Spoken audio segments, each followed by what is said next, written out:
Pleasant good evening and welcome to Bedtime Stories, the show designed with the lovers in mind, where we put you to bed but never to sleep with the greatest love songs of all time. It is your peanut butter brother, Dr. Al Greer, officially checking in. Thank you so much for joining us as always. I really appreciate it. Tell your friends this is what we do. This is who I am. This is what I do. Anyway, um, coming up in our last hour, we do a little thing we call foreplay. Four songs by one of your favorite artists or groups, male or female. And of course, you are welcome to chime in on Facebook. That's right, I'm on Facebook right now. Ooh. So you can see what I really look like. Hopefully, you haven't eaten first. Okay. Well, like we say in show business, let's get this show on the road. In the words of Jackie Gleason, and away we go. I'll tell you about that later. Here are the Commodores. Zoom on Bedtime Stories.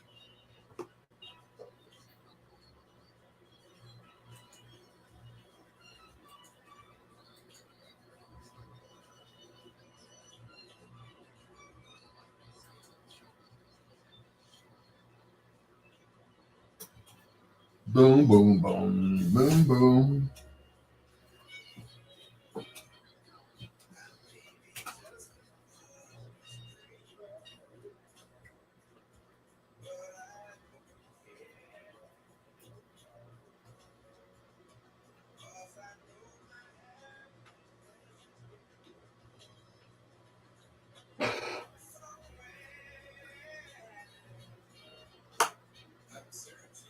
That's silver lining. Oh boy.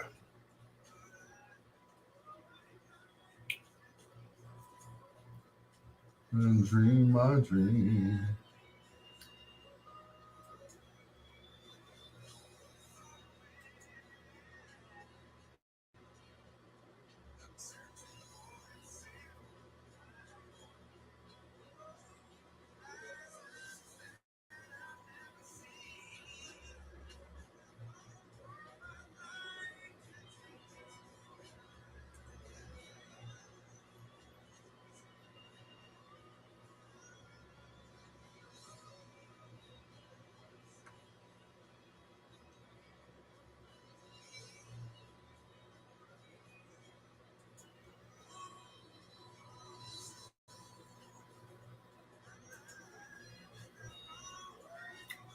To greet the sun each morning.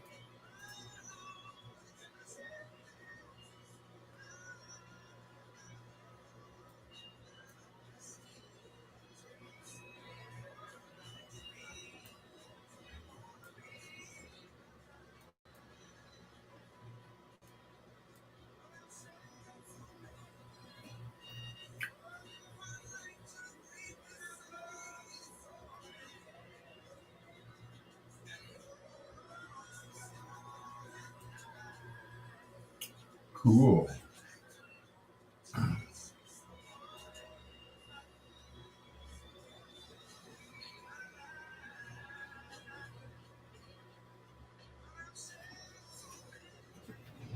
Oh,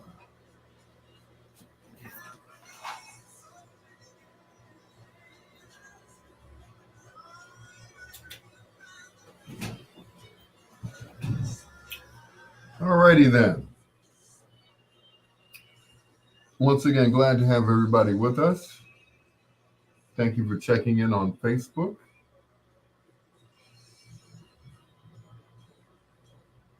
None on Twitch. None on YouTube. But that's okay. It's cool.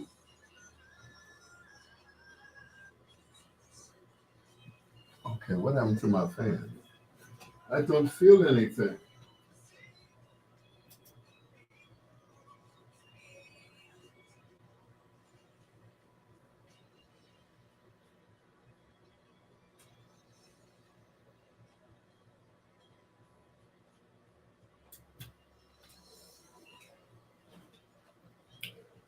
Alrighty.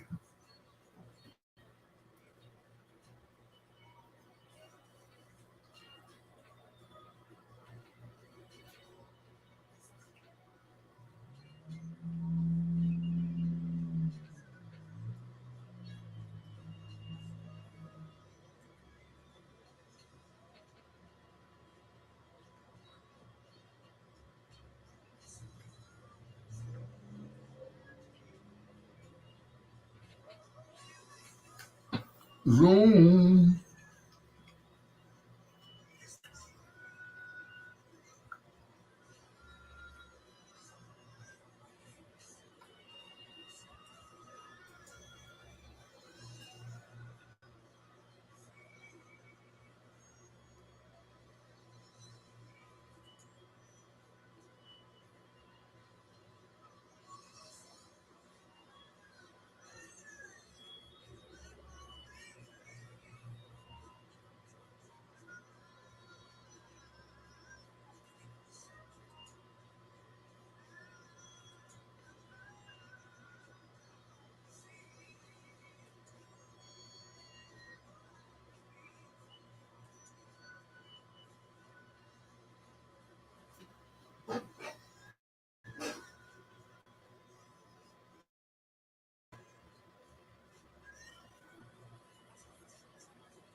Hmm.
Let's see. Comments. No comments. Okay, cool. I'll wait for some more people to come into the chat room.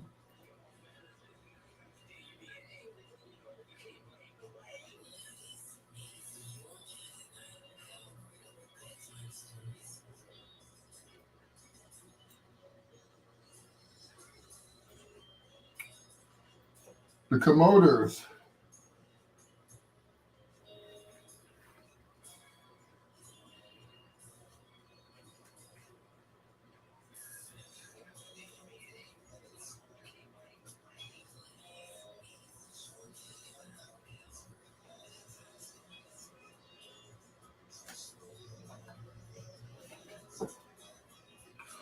You'll be waiting a few days. Hey, Troy. Troy, the heckler.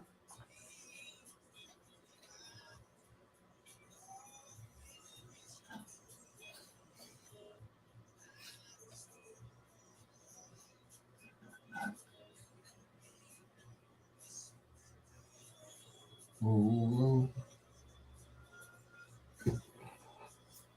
Chiffon Miller. Opening song. Richard Pegee had a nice opening too. Stay a while with me. Yes, he did.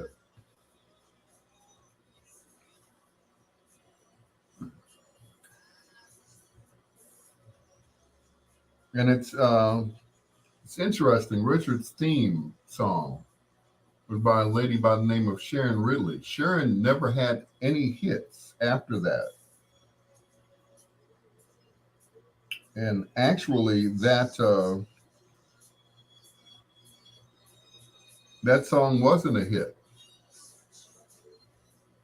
That was a song that he found by this lady on this album. The album, of course, was produced by Van McCoy, and she never did anything after that. I don't even think that was ever a hit for her. You know, I can look her up and find her information, but you know, yep, that was about it. Sharon Ridley was her name.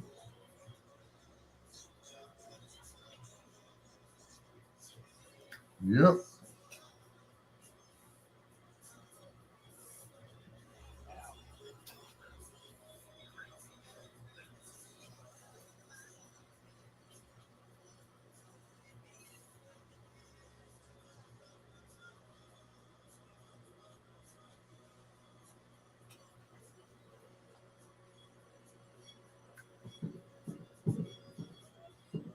Well, it's the welcoming committee. Yo, Vinny, got a message saying to call you.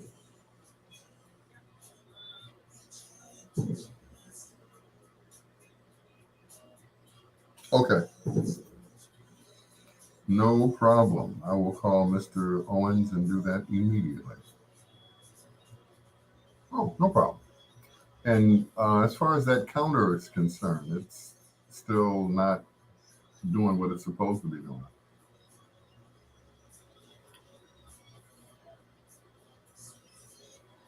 Okay, cool. Yeah. All right, thanks. Later.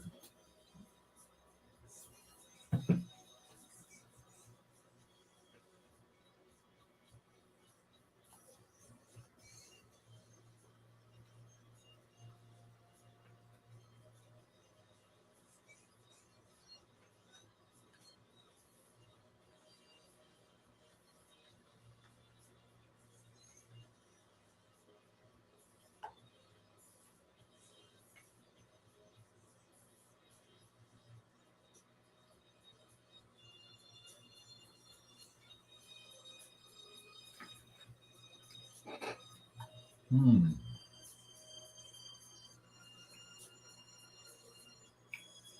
Sweet love.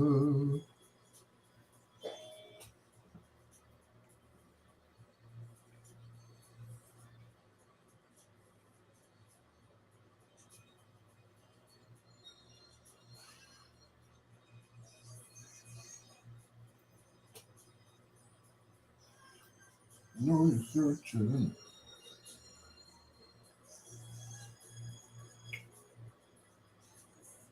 Joe Owens.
Two in a row from the Commodores. Sweet Love and Zoom right here on Bedtime Stories. It is your peanut butter brother, Dr. Al Greer. Thank you so much, as always, for joining us for Bedtime Stories. I know you could be doing anything else right now. You could be asleep. You could be, whatever. You could be doing anything. But you're sitting here listening to me. Uh, um, someone is on Twitch, and unfortunately, I cannot read what you have posted because it's in another language. But that's okay. We like people that you know listen in a foreign language. Thank you. That's fine. We don't discriminate. We do not discriminate at all. Thank you so much. Anyway, coming up in our last hour, we do a little thing we call foreplay. Four songs by one of your favorite artists or groups, male or female. That's right here on Bedtime Stories. Right now for Troy, a little blue-eyed soul from Fleetwood Mac. Yes, I said Fleetwood Mac. This is Mystified on Bedtime Stories.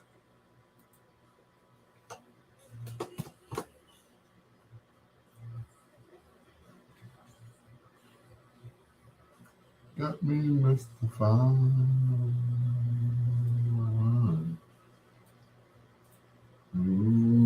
Ooh, mystified.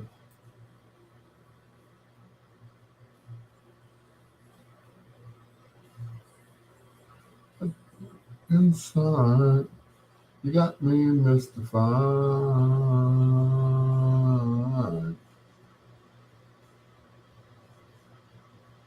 Ooh, mystified.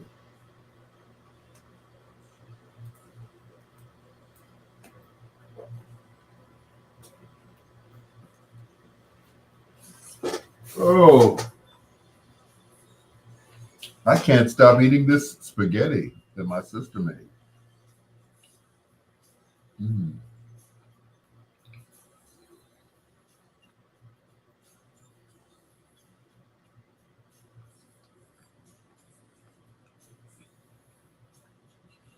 mystified.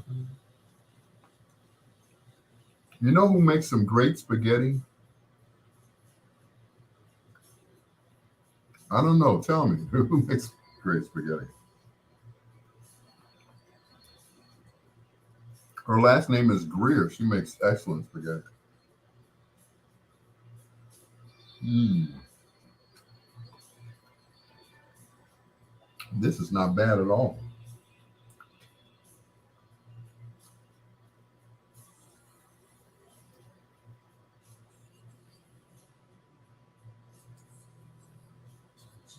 Can't hide. You got me mystified. Mm,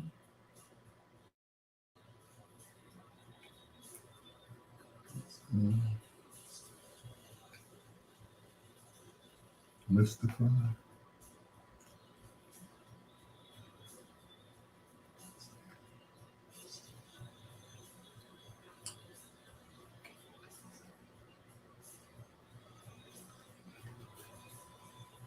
Mystified.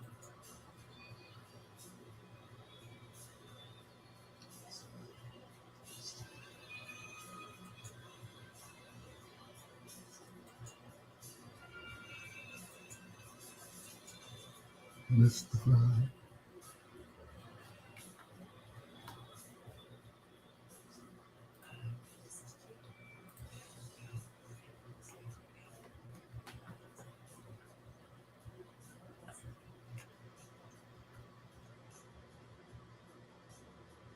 Mm. I know you all didn't sign up to watch me eat, but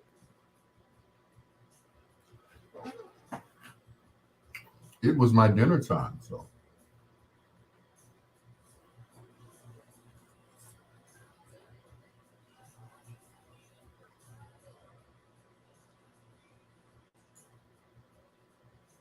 under me.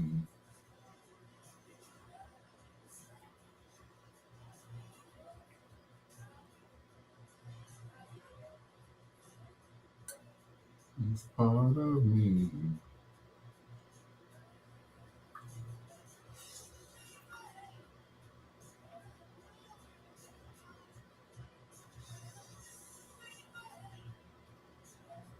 Shining for me.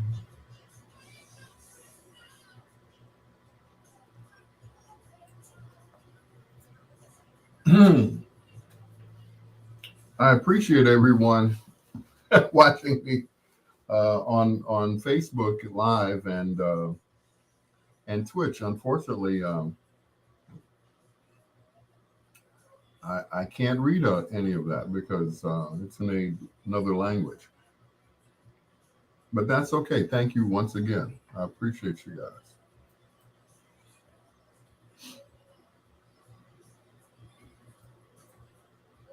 Biggest part of me.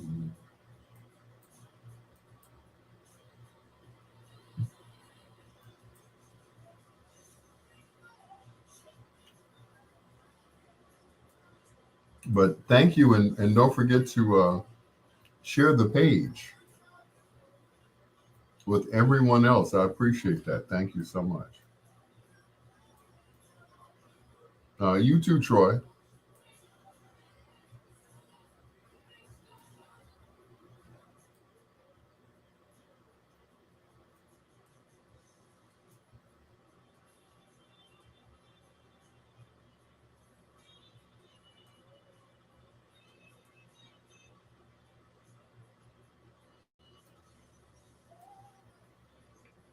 I already do enough. Yeah, thank you, Troy. I appreciate you.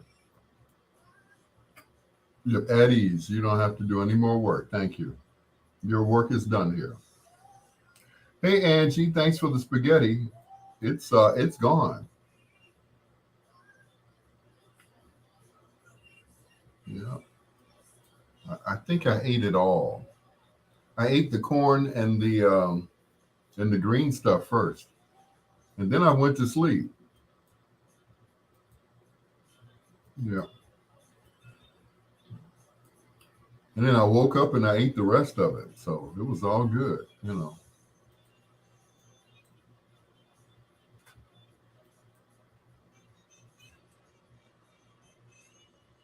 Yep, that's right.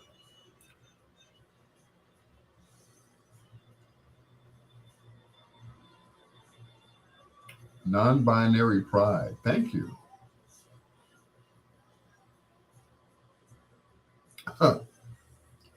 Thank you very much. I appreciate that.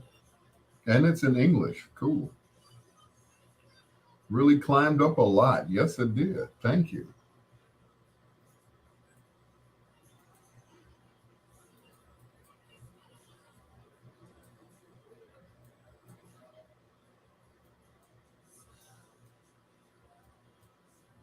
Yeah, I appreciate any help I can get, even from Troy, even though he doesn't do anything. So,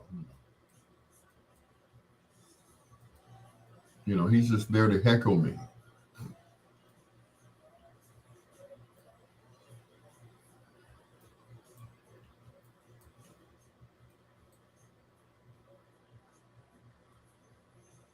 You're the biggest part. Oh, I jumped up to like 12 people. Now, usually that doesn't happen. I don't have that many people. So,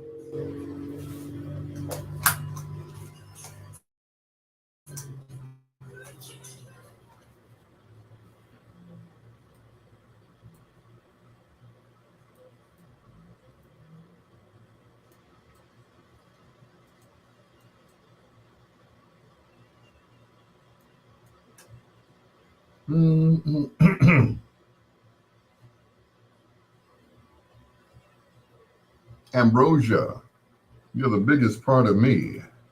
And you know what part that is. It's your peanut butter brother, Dr. Al Greer. This is Bedtime. I'm in a blue-eyed soul mood, so I might play some more blue-eyed soul tonight. Is that okay? Of course, I'm sure Troy doesn't mind. Anyway, thank you so much. Hoagie run tomorrow. Yes, Angie. Hoagie run tomorrow. Your treat because I had to pay rent. So brother is, yeah. a little strapped for cash until Friday. But that's okay. I'm just waiting for some more money to come in because that's what I do. I sit here and wait. It's like somebody will call and they'll say, "Hey, I need you to do this party." I'm like, "Okay, cool, works for me." Anyway, it's your peanut butter brother, Dr. Al Greer. This is Bedtime Stories, the show designed with the lovers in mind, where we put you to bed but never to sleep with the greatest love songs of all time. For those of you who came out to Gino's last night, hope you enjoyed the music. Eric E.T. Taylor usually calls me when he's not going to be there, so he has me to fill in for him, or as we say, guest star. And it was just interesting. I'll tell you about it later. It's real interesting. But normally I have a ball, normally. But like I said, I'll tell you about it later. Right now, let's keep the blue-eyed soul going from Chris the Bird. Here's Lady in Red on Bedtime Stories, the show designed with the lovers in mind, where we put you to bed but never to sleep with the greatest love songs of all time.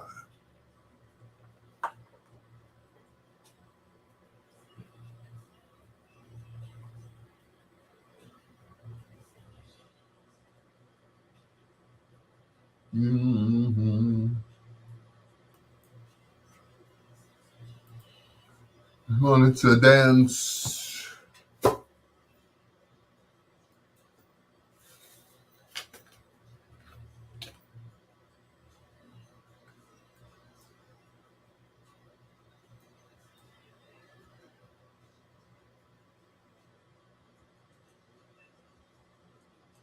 Lady in Red. Love that song.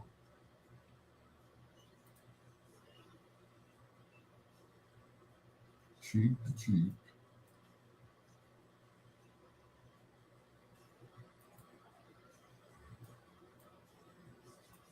Mm-hmm. Boom, boom, boom.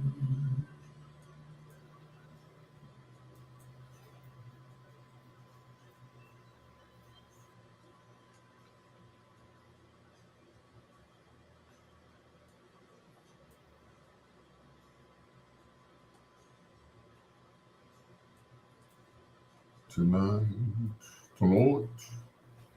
Woo!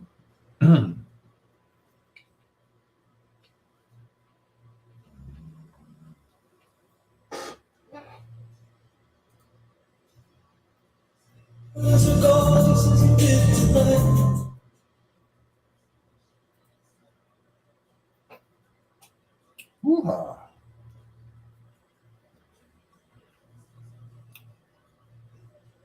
Look at all these people. It's wonderful.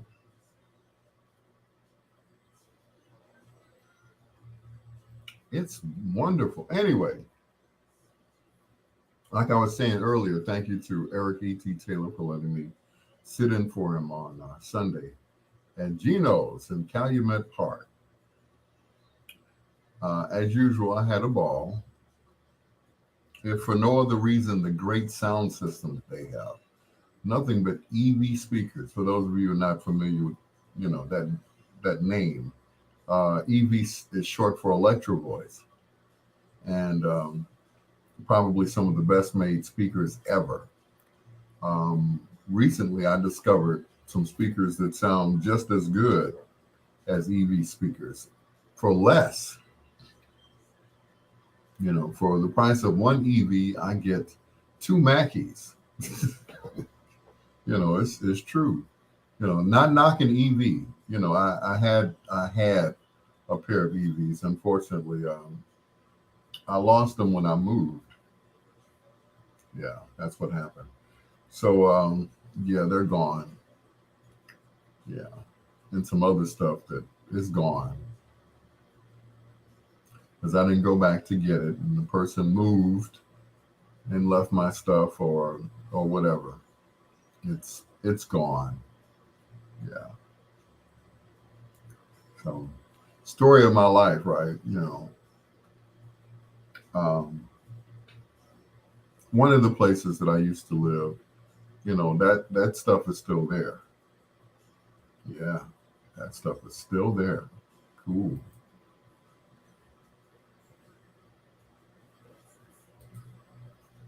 All I have to do is just go get it, right?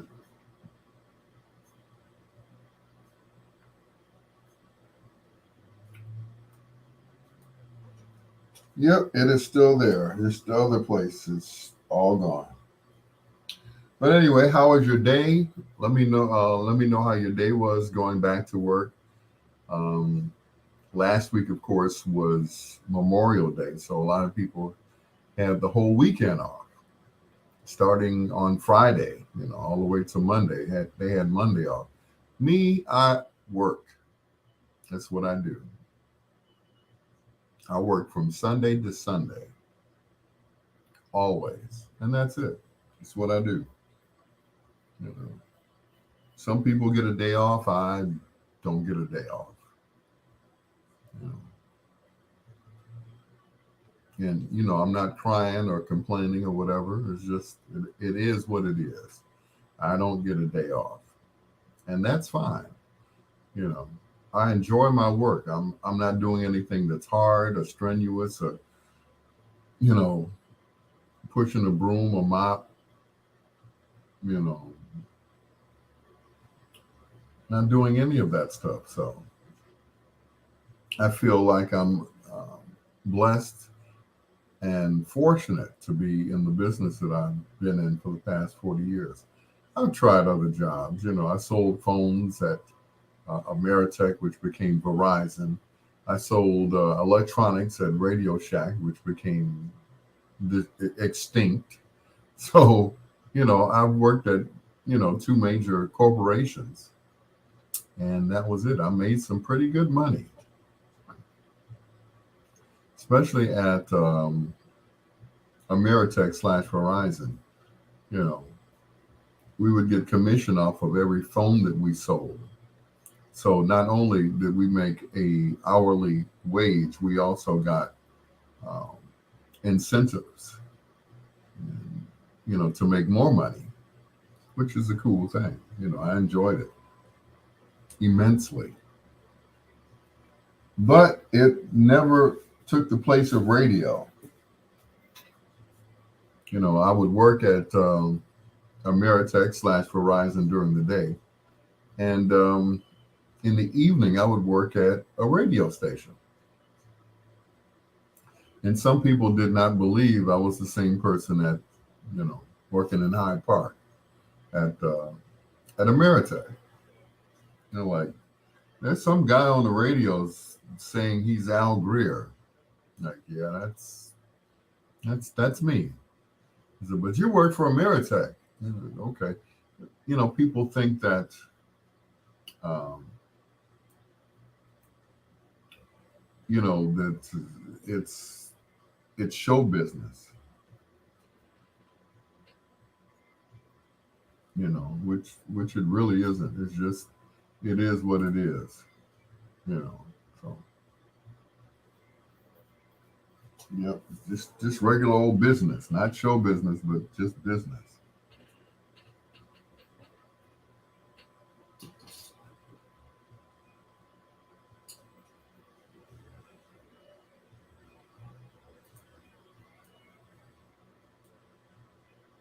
All right, not reading the hard drive. All right, woo. What to do? What to do? I'll figure it out.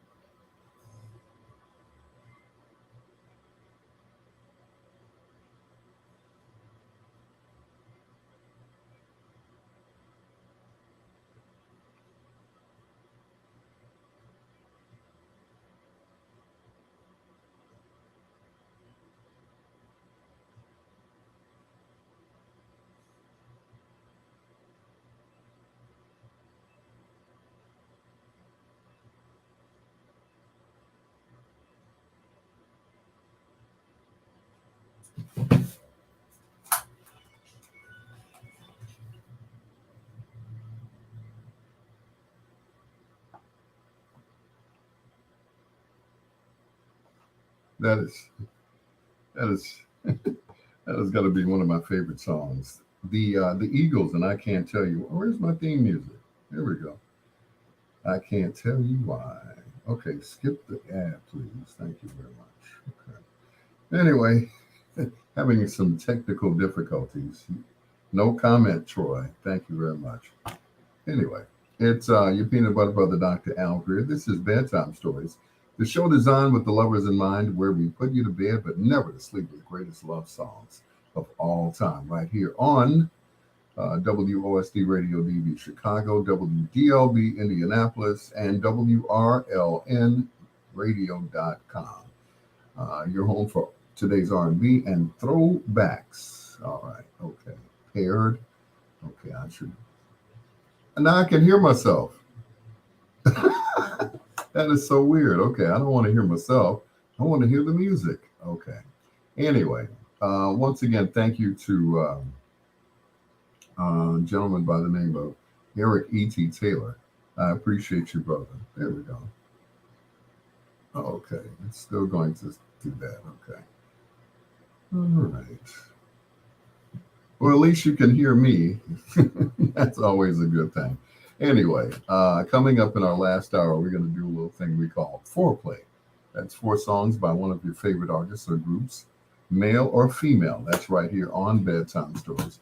The show designed with the lovers in mind, where we put you to bed but never to sleep. And once again, my computer is totally frozen. Okay. But I'm going to keep going and keep talking until it unfreezes. Anyway, how was your day? Let me know how your day was. Thank you to all that are joining me on Facebook Live and on Twitch all at the same time. I appreciate that. Okay, it's still going to talk. Okay. Anyway, how can I stop this from talking? Oh, I know what it is. Yep, I'm listening to myself on the app. So it is feeding back. Okay, if I stop that and then do this, I should just hear the music, right? You would think that.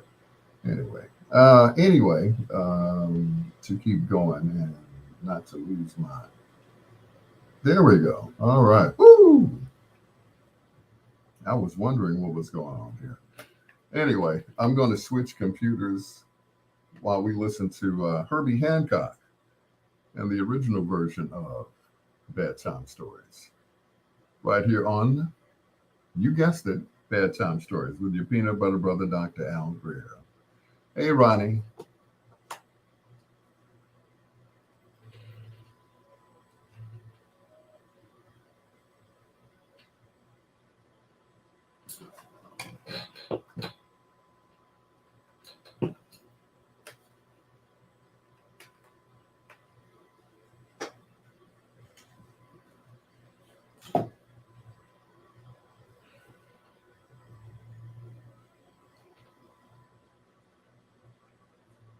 Mm-mm-mm-mm.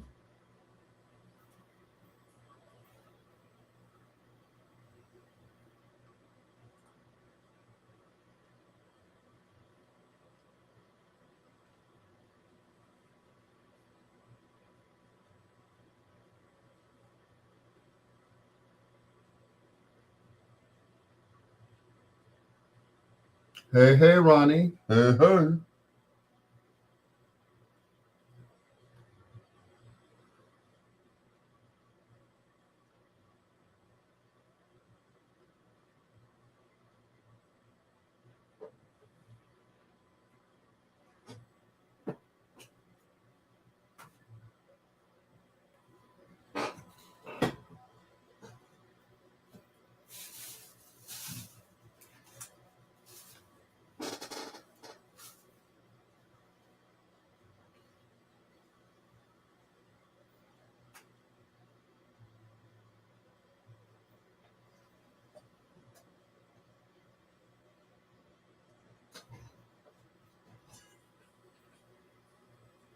It looks like it's going to come back on. Find it. How long did it take you to take those braids down? It must have been like a full day job, like 8 hours or something like that. All right, computer, you can do it. 2 hours. Oh, All right, we're back. Okay.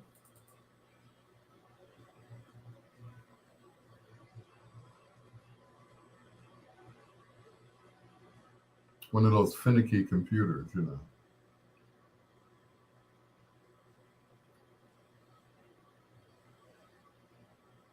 Come on, you can do it.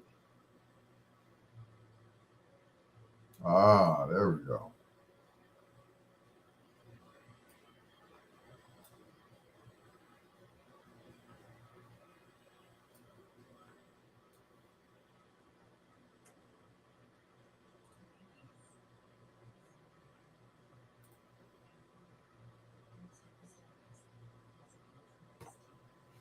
All right, we're back.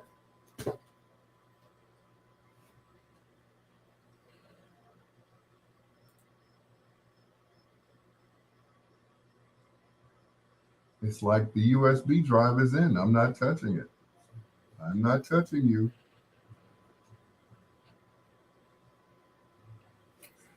Yep, one of those finicky computers. It's probably the computer's probably hot. That's what it is.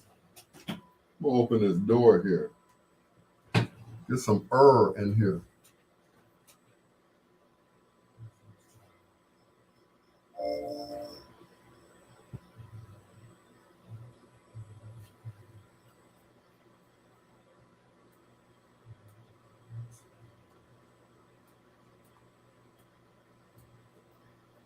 Woo, two hours by yourself, taking the braids out by yourself. Mm-mm. Reminds me of when I was a kid. I let someone braid my hair, and I went home, and my dad he threatened to cut my hair.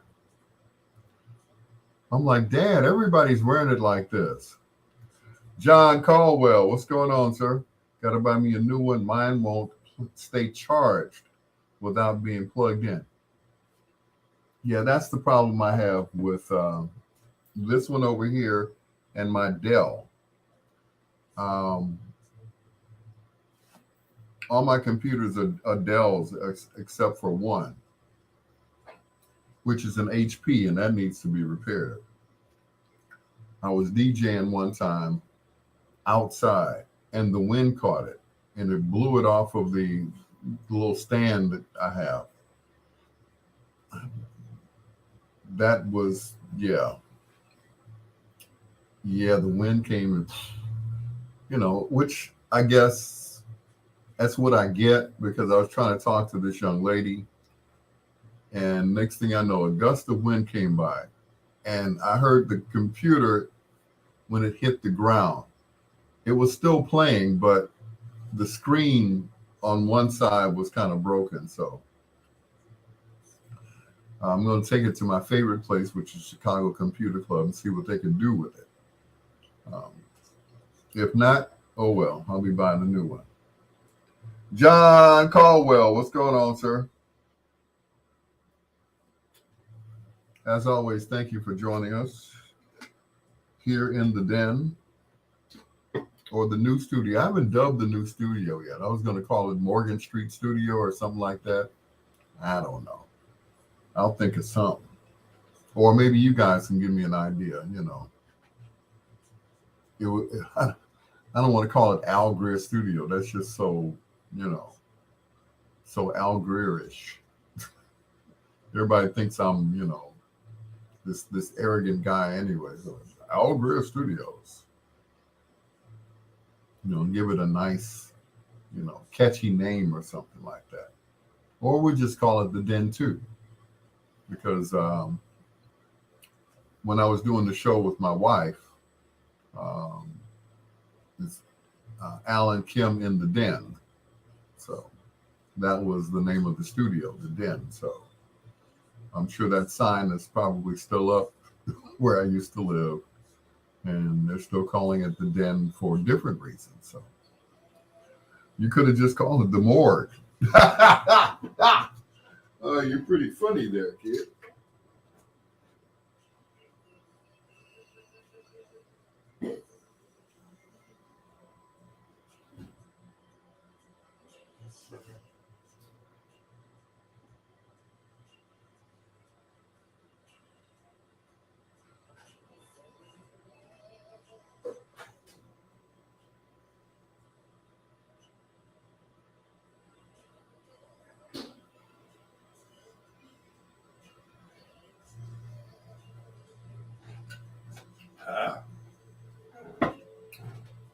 So I was Ken Wadlington. What's going on, sir?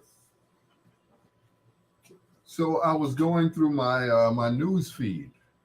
Um, I have this app on my phone, and it had a local news feed. It said, "Man gone missing since Friday." I was like, "Oh!" And they showed a picture of the guy. His name is Terry Barrage, I think it is.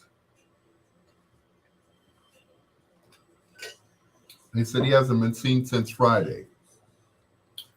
Well, it's interesting because I saw him on Friday. He asked me, "Did I have any beer?" Usually, give him a few beers. Well, last time I gave him like a whole 6-pack in a bag. That I said, well, some when I had my housewarming, the beer stayed in the box. It was an old box of Budweiser. So I went ahead and gave him a few, and that was it. He was satisfied. I didn't see him anymore.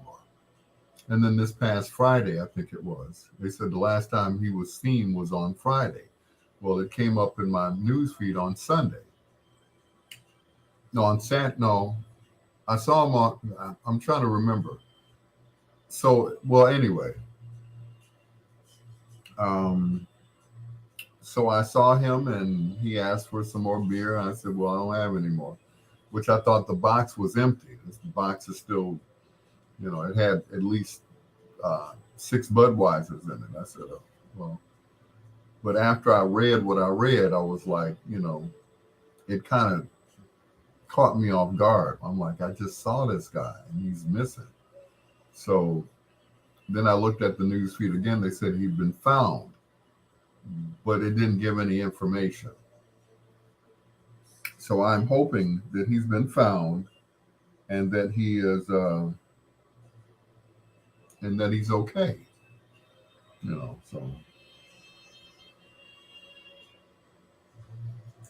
So that was it. It was kind of scary because I was reading all of this, and it said he was last seen on 64th and Morgan. I'm like, oh boy, oh boy. So Terry, anyone who knows Terry Barrage, I hope he's okay. They said he's been found, but no other information has been, given. So, yep.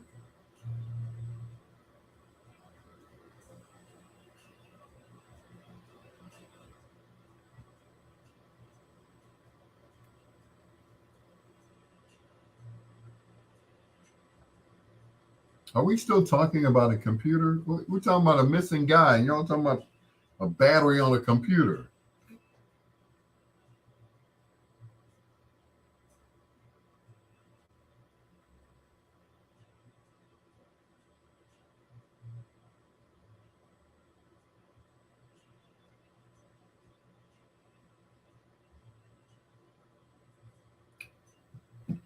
Yeah.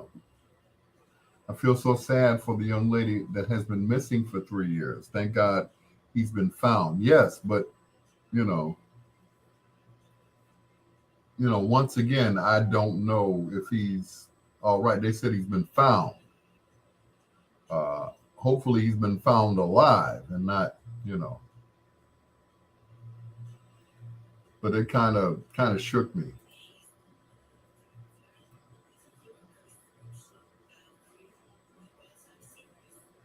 And I found I happened to find a box that said Budweiser on it, and there were a few beers in there. So I went ahead and put the Budweisers in the refrigerator with a tear in my eye, and I was like, I hope he's okay. And if he is, um, Terry, this Budweiser's for you. So hope to see you soon, buddy. Um, why am I so emotional about this guy? Well, he's an older guy. Um, you know, every now and then see him out in the street. When I first moved in, he helped me, um, move my stuff out of the truck. So, I gave him, um, I think it was like 50 bucks or more. And, he helped. Everybody else was standing around looking. Everybody else was giving me excuses why they couldn't help me. I go to work. You retired. Oh, well, I'm going back to work. So, all kinds of stuff. More excuses than a than a virgin on prom night. I tell you. But once again, um, I hope that all is well with Terry, so I can give him these Budweisers.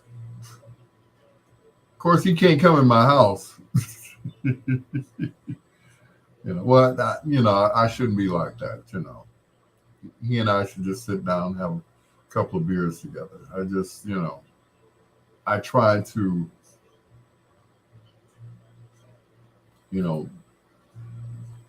kind of sort of separate myself from people. I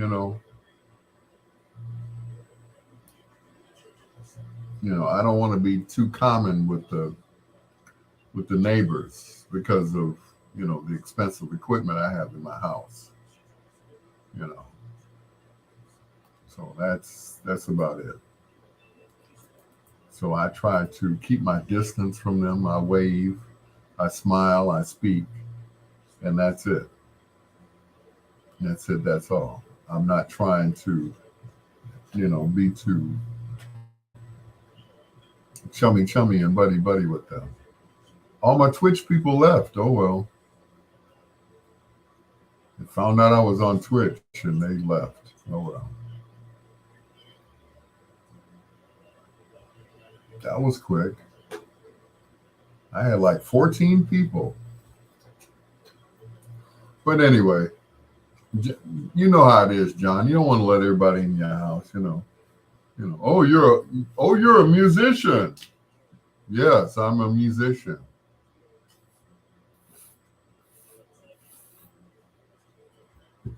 I bet you have a lot of instruments in your house, don't you? Oh no, I don't have anything in my house. I play air guitar, air drums. I'm an air DJ. Wiki, wiki, wiki. Yeah, I'm all of that. No. And it's a shame you got to do that. But, to keep your stuff, you got to do that. There are only a few people that know where I live. Ronnie is one of them. She knows exactly where I live. And that's it. It's not a whole bunch of people,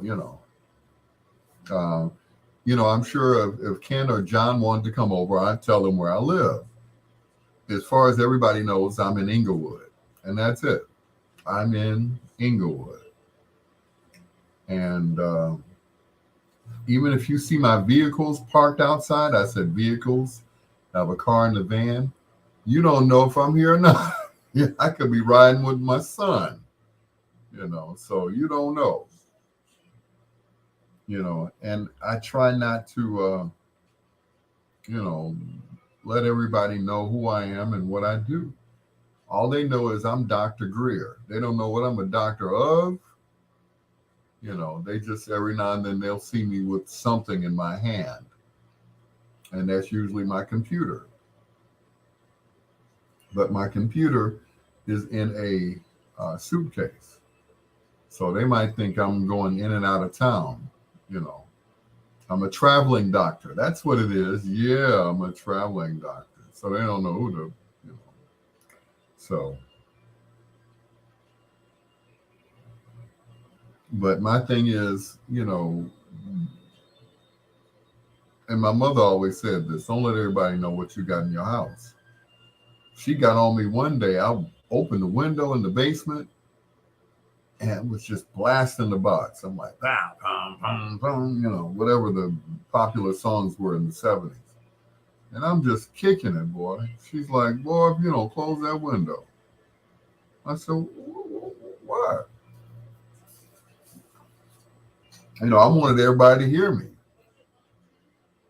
I wanted them to hear this great equipment I had.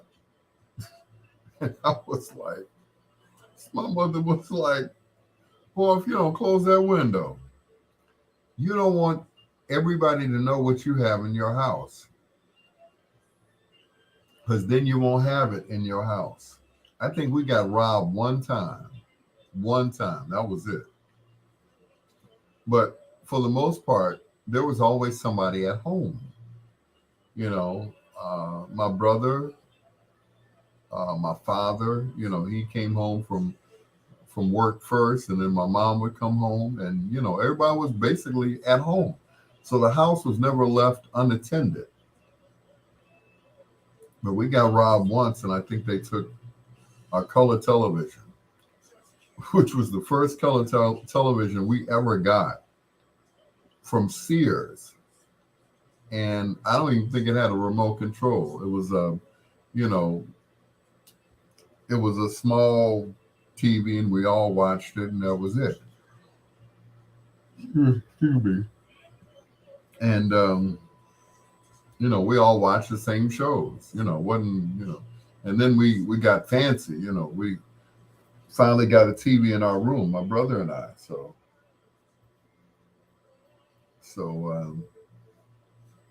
we didn't even have a TV in the basement. I don't think. I don't think there was ever a television in the basement until my brother came back from school and moved in, and that was it. But you know, what was the description of the burglars? I don't know. Anyway, I've been like that way with people. I got that from my mom. Yeah, you don't want to let everybody in your house. Unfortunately. And she always said, everybody isn't your friend. And that resonated with me as I got older. Everybody is not your friend. You know, I consider the people who are my friends people that I've known for years. Daryl Owens, I've known him for years.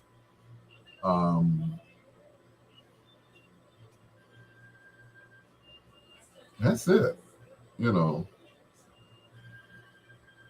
Ronnie is my friend. I've known her for years, but I don't have, you know, I just don't. DJ Kenny G, I see him every blue moon. Rico Michael Jackson, Black Ice, those are my buddies. But everybody, like when you're in school and stuff, you have certain people that you hang out with that, you always, have that one person who's your friend, your Ace Boone Coon. It's like, hey man, my car stopped. Like, man, it's 3 o'clock in the morning. All right, man, let me put some clothes on. I come get you. That's a friend. Man, I gotta get up at 5 o'clock, but I come get you because we friends. You know. Um, but as far as hanging out and hey man, let's go to the bar. I don't have friends like that. They're friends of each other, but not friends with me. I had two best friends at one time. One was Sterling Stevenson, and the other was Daryl Owens. Well, Sterling and Daryl didn't get along, so I was friends with them, but they weren't friends with each other because Daryl didn't approve of Sterling's lifestyle.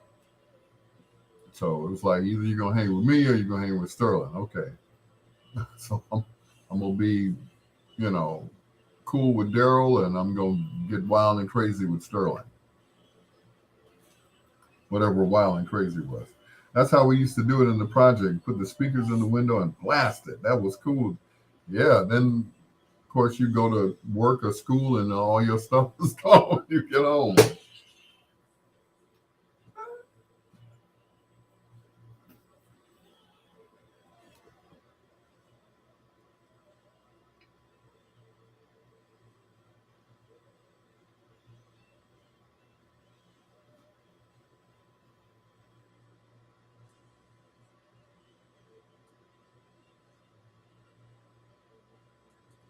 When I was a kid, I just thought Isaac Hayes was just so cool because he always had on shades. I didn't know if he couldn't see or not. He just always had shades on. And as far as I knew, his head was always shaved. So when he first appeared on TV, which was American Bandstand back in 1968 or 69, Dick Clark, introduced him, and he always, would show the album cover. And, ladies and gentlemen, Isaac Hayes, and he held up the album cover, and they did a quick shot from the album cover to his head. It was so cool. I'm so old. Anyway, Bedtime Stories is sponsored by our good friends over at Grubhub.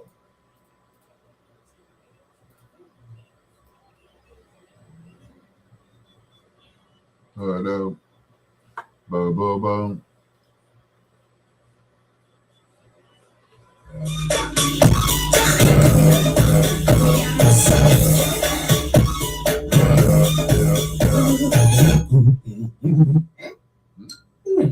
Get the food you love with perks from Grub What You Love.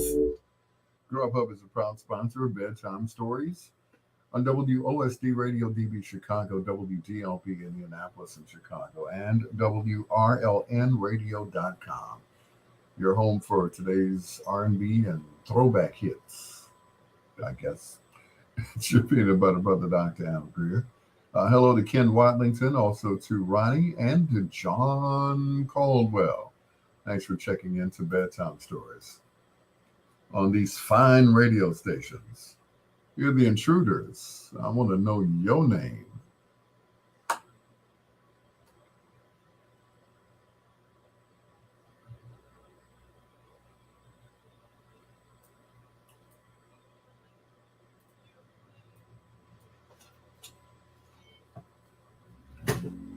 This was the group that got them to deal with CBS Records.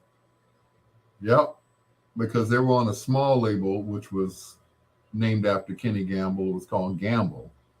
And they had a distribution deal out of, I think it was New York or something. So they wanted a larger label to distribute their imprint. And their imprint became Philadelphia International Records, which was much cooler than just Gamble, which was named after Kenny Gamble. He just had a cool last name. And we'll just call it Gamble and put, some cards as the logo. So instead of calling it Gamble Records, they went ahead and had the logo of the two P's, one up and one down. Well, later on, he reactivated the Gamble label and had a few artists on that label as well. So, and it's unfortunate because all that music that they made at Sigma Sound Studios, they ended up tearing down the studio in Philadelphia. They should have made it a landmark. Which is very disturbing. All that music that was made out of that studio is now gone. Just like here in Chicago, you had Universal Studios, you had Paragon, you had Chicago Recording Company. Out of those three, I think Chicago Record Recording Company, I think they're the only ones that's still open. We had PS Recording Studio. We had recording studios all over the city. And of course, we had Record Row, which was Chess Records, VJ Records, Brunswick Records. Yeah, all up and down Michigan Avenue. Out of all of those, they're all gone with the exception of Chess Records. The Chess Records building is still there. It is now a museum called Blues Heaven, which is a wonderful thing. VJ Records, unfortunately, was torn down years ago, but the address at 1449 South Michigan, it's still there, and it's now a coffee house. So if you go inside, on the wall are records from VJ Records. There's a little record player, like the ones we used to play at the at school.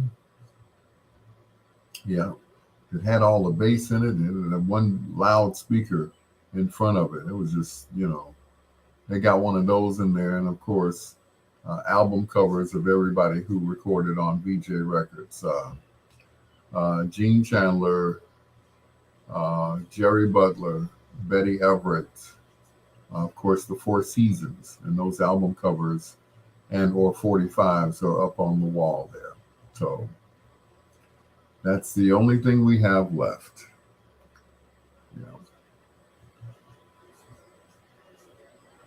I heard all the Chicago record companies were open strictly to lure Jerry Lee Lewis there.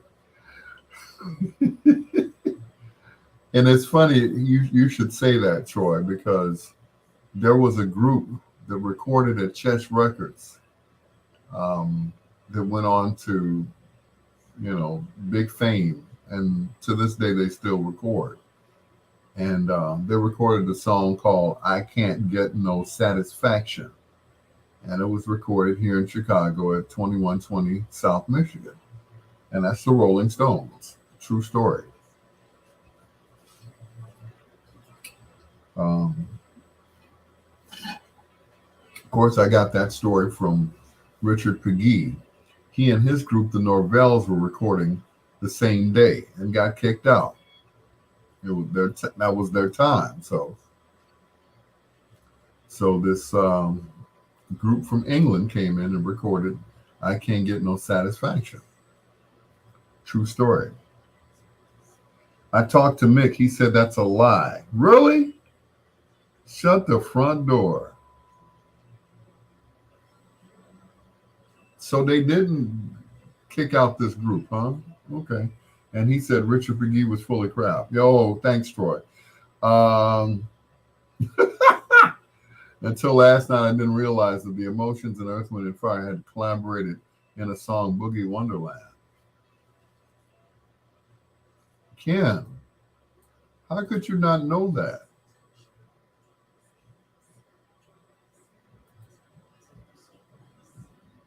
How could you not know that? Pay no attention to Troy, please. He's, Troy knew nothing of Richard Pegee, but that's okay.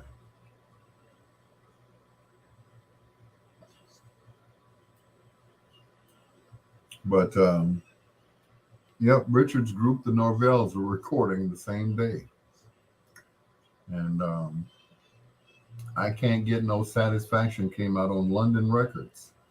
They even had a song on the album which was called 2120. They named it after the address. So, I heard the girl's voice, but I didn't know it was Chicago's very own The Emotions. Yes. Yeah, as a matter of fact, Wanda did the lead vocals or co-lead vocals along with Maurice White. Yep. But I thought you knew that. Earth, Wind, and Fire and the Emotions.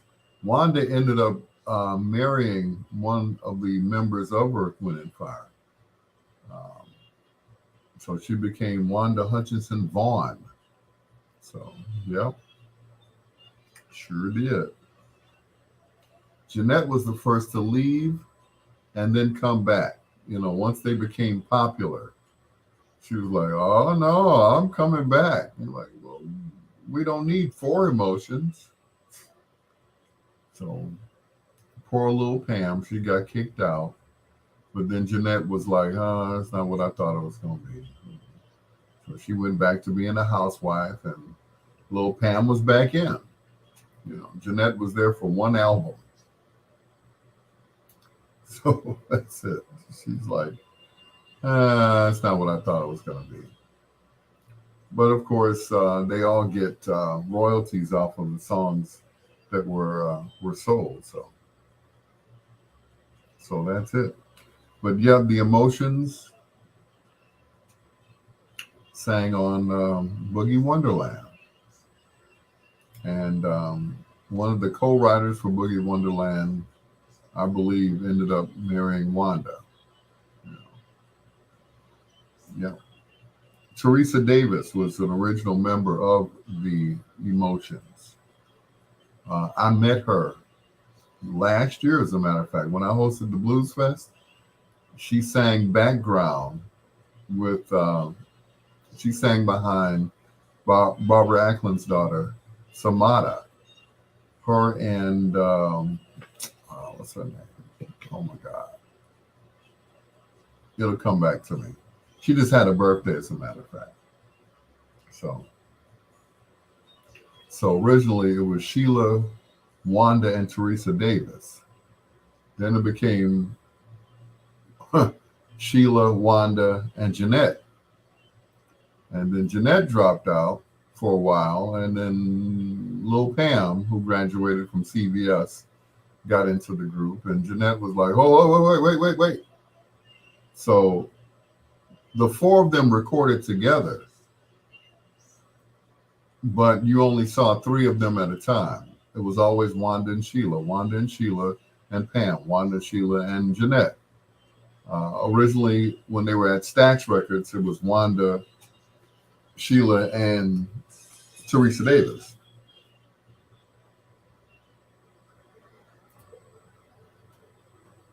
I call him the original Luther. He was out before Luther Vandross. Luther Ingram, Ain't That Loving You, for more reasons than one. A song written by Isaac Hayes and David Porter, who also co-wrote songs like Soul Man, Brown Sugar, Soul Sister Brown Sugar, and Hold On, I'm Coming. It's your peanut butter brother, Dr. Al Greer. Hello to Lowana Trailer. Thank you, Lowana, for coming into the chat room. Ken said, you're a complete music historian, sir. Thank you. Ken said he didn't know that the girls' voices on Boogie Wonderland were actually the Emotions. Well, yes. As a matter of fact, they're, they go back to Stax Records. If you remember the movie Stax, Watt Stax, that is, they were all, originally in that movie. They were very young at the time, and it was a good movie. Unfortunately, it never fared well in the show. It was like, it's okay. So now it's a classic. But anyway, they had several changes in the group. Originally, it was Sheila, Jeanette, Wanda, Teresa Davis. She sang with them when they were on Stax Records. When they moved to Columbia Records and were produced by Maurice White, then it was Sheila, Jeanette, and Wanda. And then Jeanette decided she wanted to be a housewife. So she, bowed out for a while. And little Pam, she joined the group for a while. And Jeanette was like, wait a minute, I'm coming back. So the four of them would record, but you only saw three of them on the album cover. until Jeanette just said, I'm hanging this stuff up. Yeah, the emotions, the first of two in a row, and Key to My Heart on Bedtime Stories. Out of all the Luthers, like Vandross, the most talented is Luther Allison.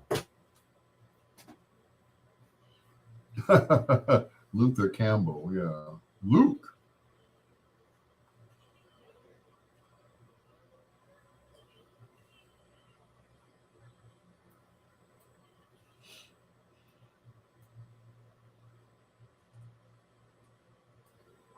Yeah, I'll take Luke Campbell any day.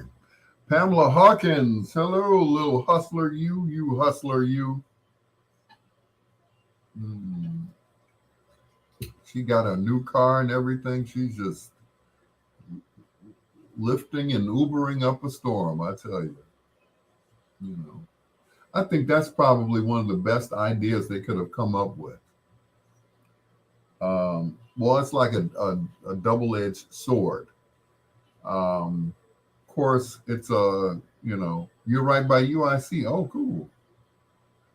It's a lot of people out there that are, not too, not tied too tight, you know, and it's like you don't want everybody in your car, just like your house. You don't want anybody in your car,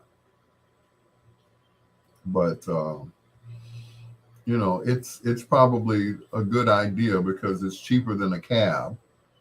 First of all, cab drivers are really suffering because it's like the Lyft and Uber drivers have just taken over. My buddy Rob Willis, he he had a logo on his shirt and everything. He's all official. He retired from his real job, so now he's just doing Lyft and Uber in his van. I'm like, oh, okay, cool. Now that's what's up. And then on the weekends, when he's not lifting and Ubering, he's singing. He does a tribute to Bobby Womack. So I guess when he's driving, he's playing his music like I used to do. I used to play my station in the car. I would record the show during the day and, run it at night. So when the guys got in the van that I was driving around, they were like, is that you, man? Is that you? I said, yeah, I'm a DJ, you know. And of course they didn't know, they just thought I was just the man that was driving their van or driving them back and forth to work. And that was it. But I wouldn't mind getting some of that money. Of course, I have two vehicles. I'd have to get a newer one because, both of my vehicles are like, they're almost at antique stage. It's time to get those AV plates after a while because one is a '03, and that's the Toyota. And the other one is the van. That's like a '92. It's like, ain't nobody gonna let me drive them around in no old van like that. But it's in great shape. The only thing is the van was in a fire, so the outside is kind of singed. It looks dirty. It looks abandoned. But it runs. It runs. It just needs a muffler. It's just loud. So eventually I'm gonna get a muffler for it and all that good stuff.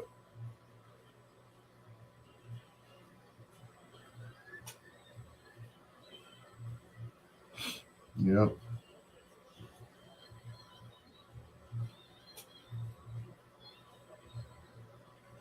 Do. So congratulations to both Robert De Niro and Al Pacino. They are fathers at 81, 82, 83 years old. So when that child is 10 years old, they'll be in their 90s. I just hope they're in good shape. Phyllis, oh Phyllis. Hey, Phyllis, what's going on?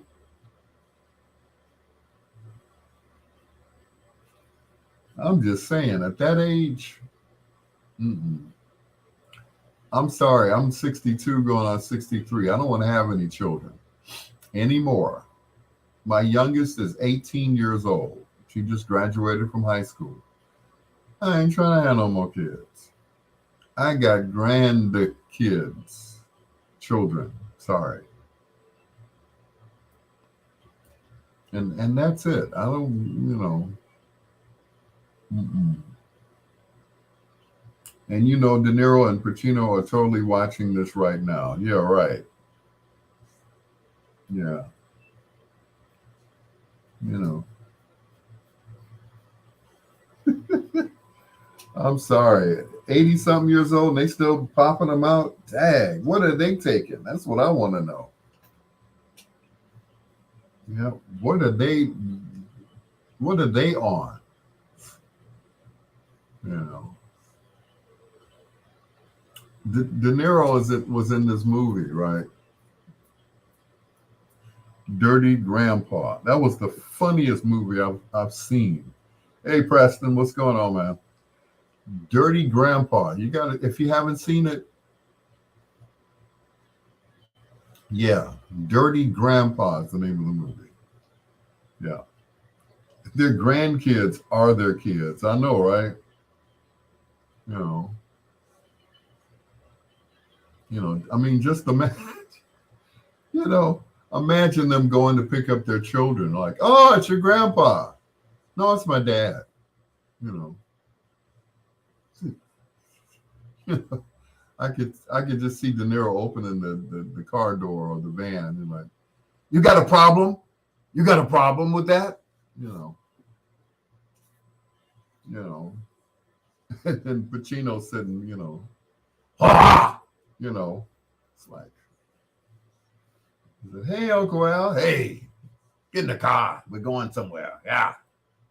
Oh, ah. They'll have dual birthday parties for grandpa and grandson. Both will be drooling, have no idea who anyone is, and be pooping in their underwear. Yeah, pretty much so. Yeah. I'm like, that's pretty much right there, Troy. You finally hit the nail on the head there. It took you a while, but yeah, that's pretty much it. You know, both dad and children will be in diapers. Pretty much so, yeah. But they're living their best lives at 80 something, where most people are retiring and in a home or something. They still making movies. They look like they're in pretty good shape. Well, De Niro does. I don't know about Pacino though. What's going on, Kiki?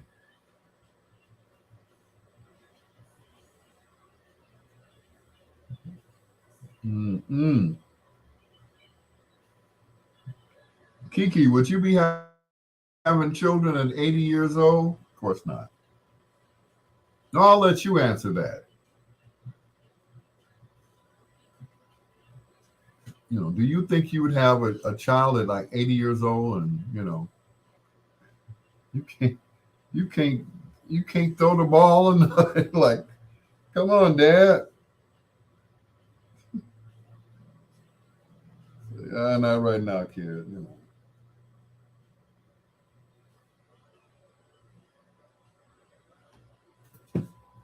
Mm-mm.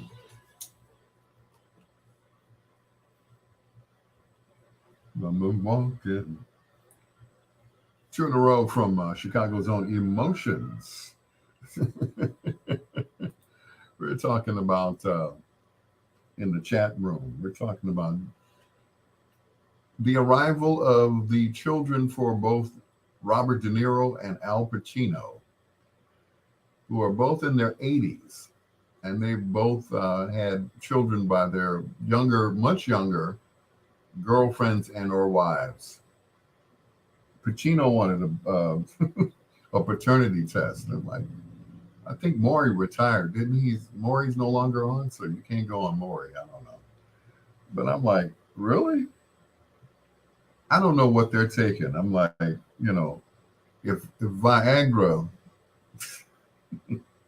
is if Viagra is that potent, I don't know. I still, at that age, I don't want to have any kids. I just don't. John Caldwell said my only answer is why, just why. You know, John's got grown children. He doesn't want to start all over again. Luana said perhaps they are dish babies. What's a dish baby? Troy said they'll have a dual party for grandpa and grandson. Both will be drooling and will have no idea who the who anyone is, and be pooping in their underwear. That's pretty much it. You finally hit the nail on the head, Troy. It's just scary. Preston said that is not possible for an 80-year-old man to impregnate a 40-year-old woman. I don't know. We'd have to call up Smokey and Lionel Richie and see what's going on with them. It's Mickey Howard from right here in the Shy. Love under new management with your peanut butter brother, Dr. Al Greer.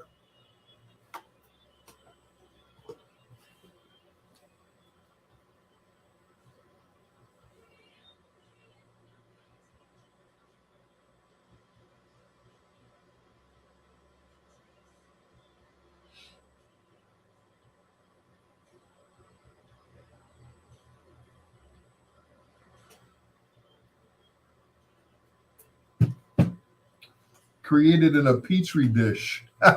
Sperm bank. So wait a minute. What are you saying? You're saying that De Niro and Pacino did not actually, you know, have these children naturally? Is that what you're saying? Sperm bank? Really? Okay. A woman that's 80 years old. Okay. Alrighty then. Mm-mm.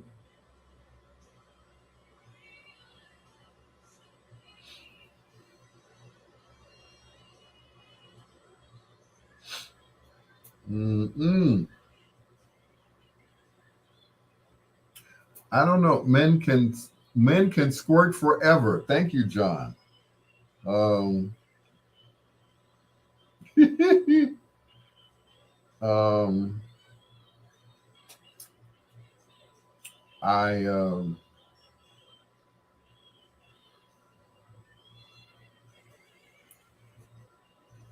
what about the phony women having their kids? I'm sure Pacino's wife said, "When I'm 28, I'm going to marry an 82-year-old wrinkly, washed-up man." If Pacino worked at McDonald's, she'd say, "You smell like fries. Get away from me."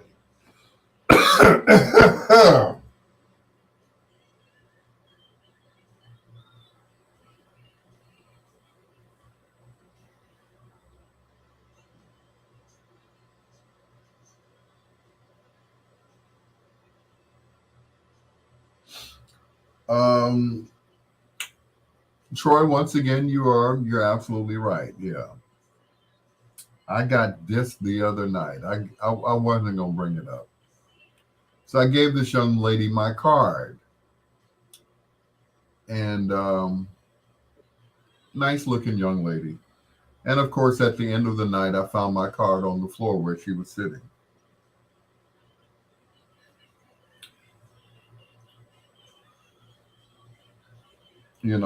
Which is, how can I put it? It makes me,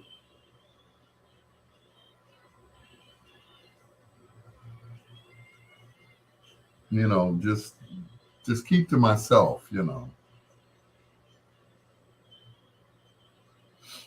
Yeah. Greg Beasley, I'm trying to figure out what is there to salute or celebrate. It's not what they want to congratulate. So, but I'm sorry, at that age, I don't want to, you know, start having more children. Oh, virility, yeah. There you go. If they're virile enough to have them, hey, you know, more power to them.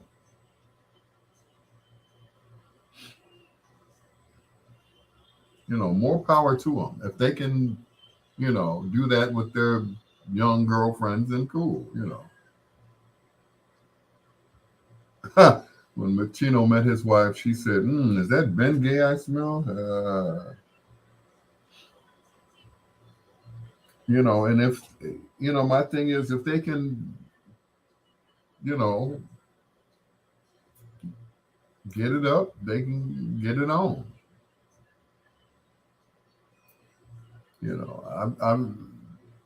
I saw the movie Bad Grandpa, and De Niro's in pretty good shape. You know, he's in pretty good shape, but you know,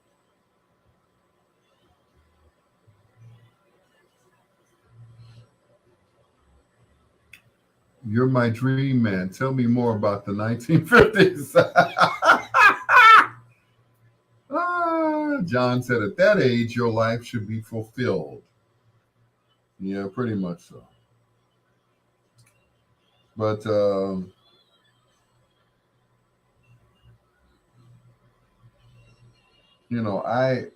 get it. I get it. You know, sometimes I forget what's a good age to stop having children. Um, Jay, a good age to stop having children would be in your 30s, maybe early 40s, because you want to be around at least 20 years to enjoy them. I'm just saying. Greg said there are no rules. If a man can still enjoy sex and is financially fit as well, what's the issue? Al, if you had no money, women wouldn't care about your age. Thanks, Preston. Yes, I am broke. Greg said never stop living. I get that, Greg. I totally agree with you. John William Caldwell said I stopped after 35. And that's cool. You know, some men have a cutoff point, and I get it. You know, a good time to decide not to have kids is in the first day of kindergarten. Yeah, I hear you.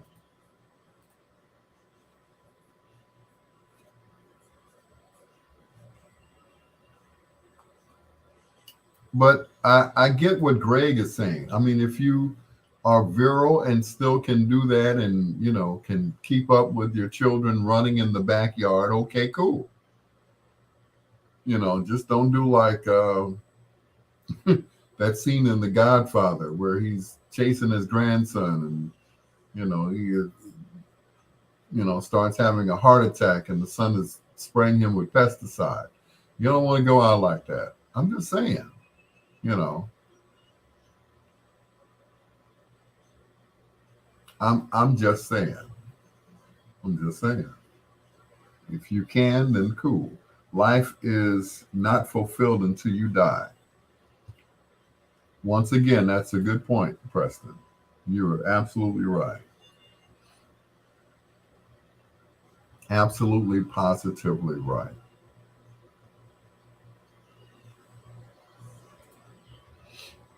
So, once again, keep living.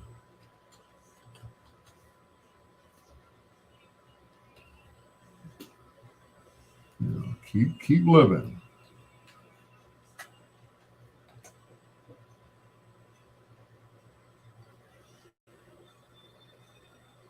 Yeah. Keep doing what you're doing. You know, Pacino, yeah, De Niro.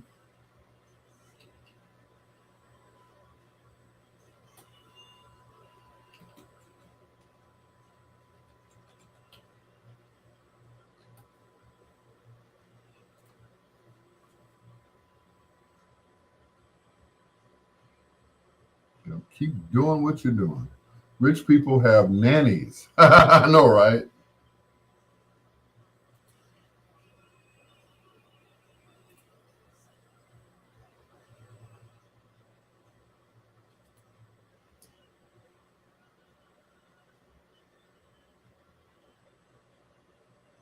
Yep. I don't think I could do it. Now, if I had money, yeah, you know, I could definitely keep going. But you're right.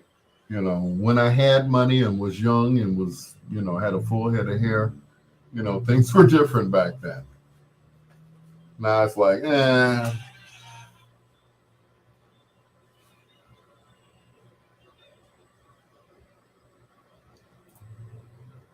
oh baby, help me find little Anthony and the Imperials and help me find a way to say I love you.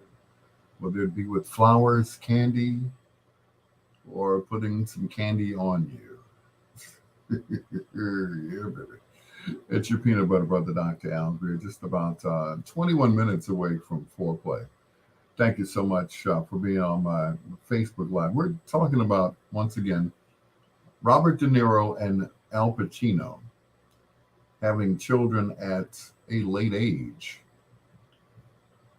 Greg Beasley made a great statement. It's like if you're if you're still virile, if you're still if you can still do it, if you still and like in the commercials for Viagra and Cialis, it said first of all you have to be physically fit to even have sex before you even take these pills. You know, it may cause a sharp drop in blood pressure. Well, my thing is, okay, I got high blood pressure. Should I take Viagra? Will that lower my blood pressure? Yes, it will lower it. It'll put it lower than lower below your belly where you really need it. Yes. Yeah. Wouldn't that be something? That's an idea, too. It's Mickey Howard.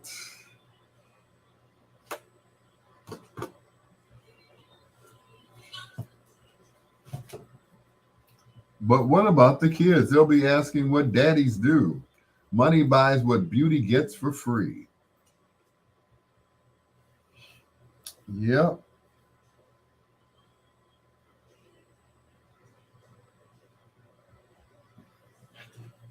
True, true, true.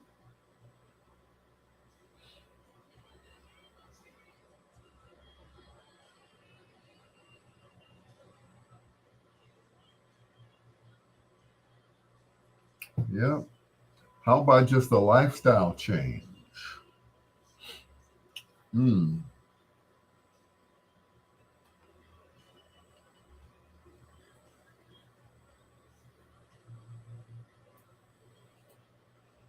But it's interesting because you don't hear about that in in our lives. We're just regular ordinary people.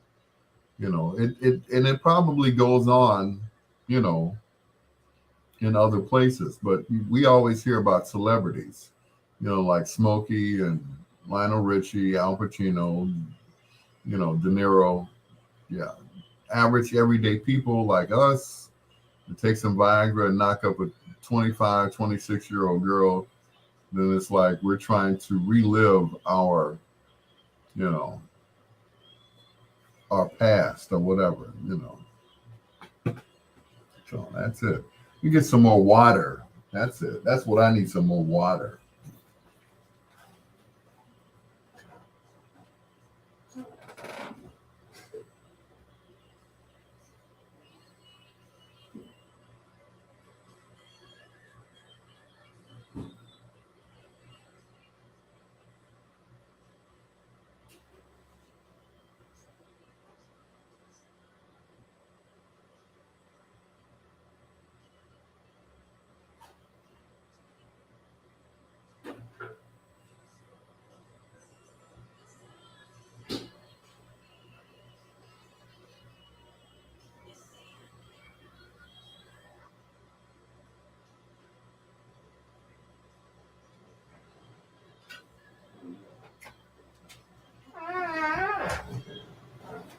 You stop trying to close this door. But, once again, going back to what Greg said, yeah, Live your life until you can't live it anymore. If you, you know, if that young lady finds you attractive, we can't see what they see. Some women have, you know, daddy issues, and that's okay. Some of us are pretty good looking dads or grandpas or whatever. You know, I think Morgan Freeman also has a very young wife. Yeah, but you don't hear much about Morgan Freeman. You hear about De Niro and Pacino and Smokey and Lionel Richie. You know,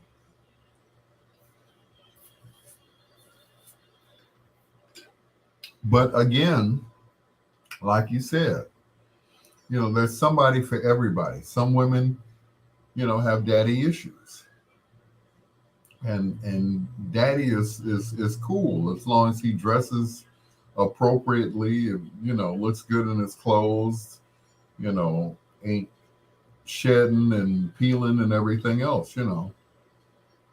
My thing is, if you take care of yourself, then there shouldn't be a problem. There was an episode of Girlfriends where Melvin Van Peebles was in there, older guy, of course. But there was a scene where he took off his shirt and he was ripped, and he was dating the Joan character, played by Tracy Ellis Ross, and he was wearing her out. She couldn't believe it.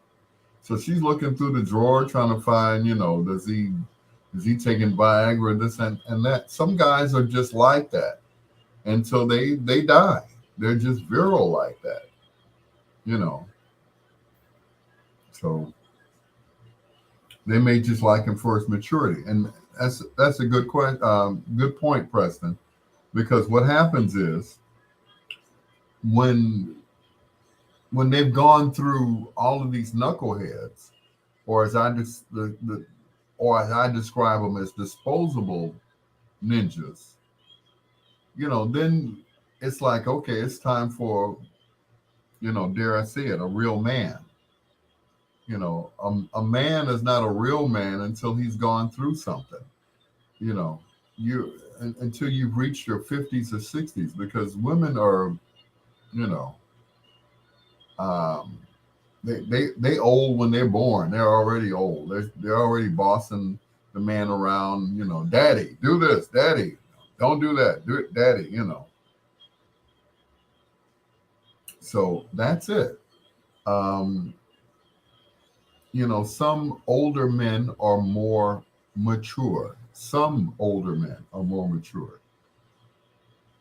Like I always say, my first marriage, I was just practice to see if my ass could be married. That was just practice. I'm like, oh, okay, I'm ready now.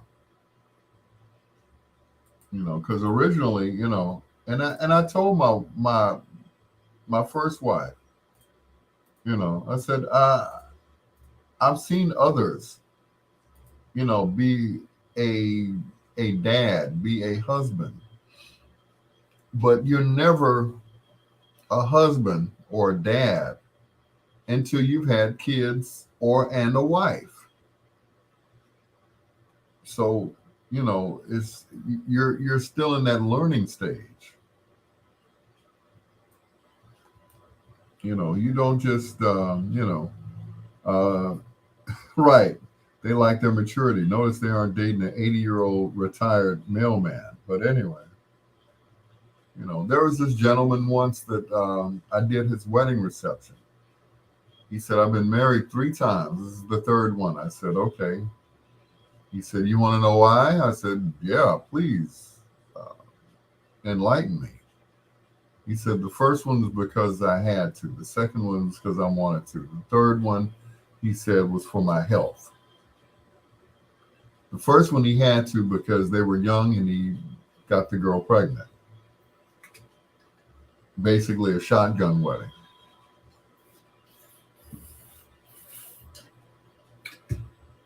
Second one, he wanted to get married, but it didn't work out. He said the third one was for his health. I said, your health? He said, yes. He said, married couples live longer. I said, oh, okay. And, I was like, well, maybe I should go home. My thing is you have to have a home to go to first. You have to be wanted in that home, you know. And I'm the first to say I've been away from my wife for 6 years. People always ask me, so how's Kim? I don't know. You have to call and ask her. In the 6 years that I've been away, I've seen her, a handful of times. You know, and that's it. I moved in with another woman, and I lived in Park Forest for a while with another woman. That, of course, didn't work out. So, yeah, it makes a lot of sense. He said, I don't want to die in the house by myself. I said, okay. I said that makes a lot of sense. And I don't want her to die in the house by herself. So when either one of us goes, we want to be by that person's side when they make their transition. I understand. I saw my father pass. My mother laid right next to him as he transitioned. He fought, man. He fought it all the way. And my mother finally leaned over to him and said, it's okay. You can go now. Your sons are here and they're going to take care of you. So you need not worry. And he drew his last breath and he was out of here.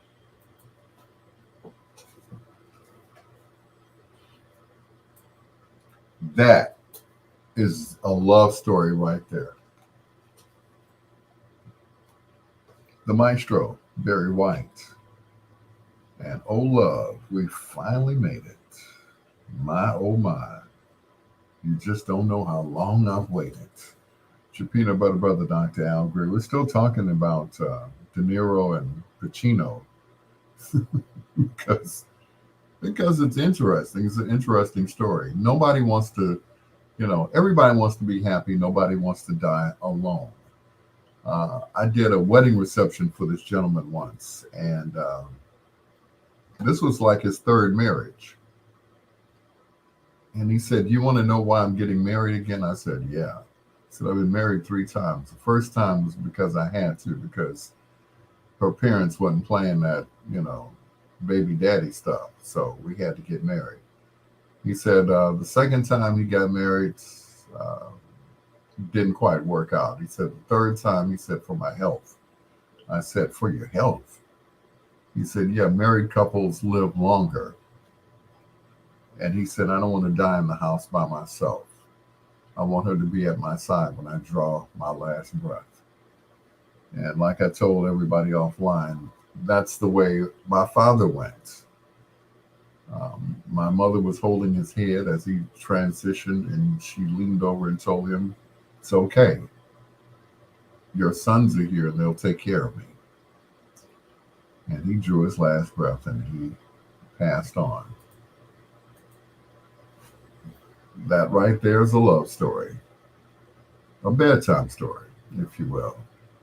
Stevie Wonder, Rocket Love on Bedtime Stories.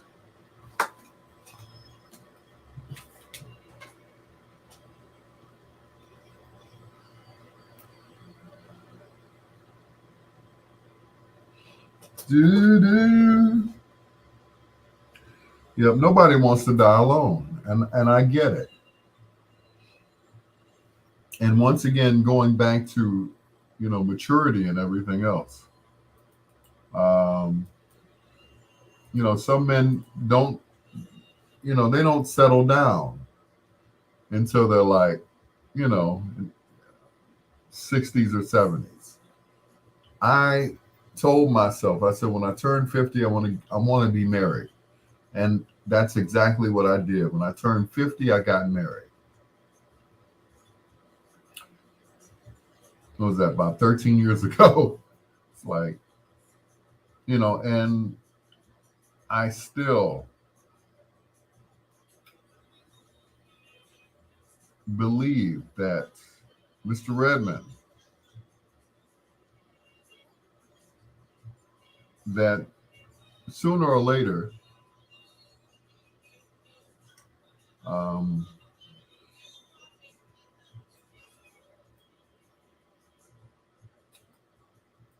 I'm going to meet someone who loves me unconditionally, where it's not about money, it's not about anything, not about my age or whatever. Morgan Freeman is still laying pipe at age 86, and I want to be like that. I want to be just like Morgan Freeman. I mean, I get it. You know, a few years ago, I was in a wedding, and hmm, in in the wedding, um, you know, the preacher was doing the vows and everything else, and at that wedding, my wife was there, and of course, we were, still not together. Every time the preacher would say something, I would look back at her like, "Did you hear what they just said?" In sickness and in health. In other words, if he can't get up and work, you get your butt up and work. You know, you still take care of your husband regardless, in sickness and in health. If he can't work, then you got to get out and work, and that's it. You have to hold up your end of the bargain. And that wedding that I was at a few years ago was for Mr. and Mrs. Redmond. And the thing is, once again, you know, you got to uphold your end of the bargain. If that man is not making enough money, you have to meet him halfway and say, okay, I see you don't make as much money. And it could be the other way around. He might be the breadwinner making all of the money and you don't have to work. But in this society, everybody has to go out and work. Everybody has to have, or at least, you go to work and she got to hustle. She stays home and does something else, works from home, customer service or something for Apple or whatever, which is what my first wife did. And she made a pretty sizable amount of money sitting at home all day with a headset on, and had that whole thing not gone down, I probably would have still been married to her. But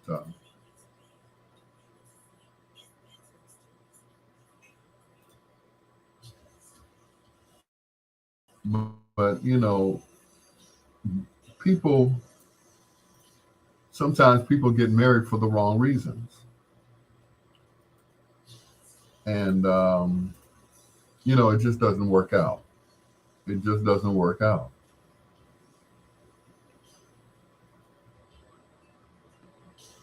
So sometimes you meet a person and you all date for a while, and what happens is you date for a while and you all get married, and it works, and you stay married forever. Others, they date forever, like 4, 5, 6 years, and then one day they wake up and say, "Oh, we might as well just get married." Okay, and that's cool. But everyone is like that. Every situation is different. You could meet somebody and say, "Hey, hey, We ought to just get married. You know, no better time than the present. We ain't getting no younger.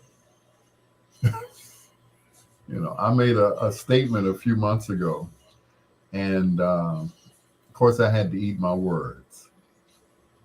And I'm not going to repeat the uh, the comment that I made towards this lady who was a few years older than myself, and I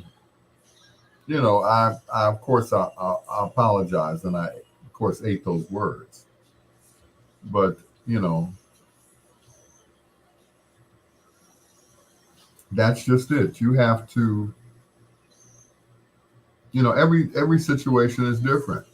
You meet somebody, you get married, and you stay married forever. Some people, you meet them, you date, and then you know, finally one day you all wake up and get married.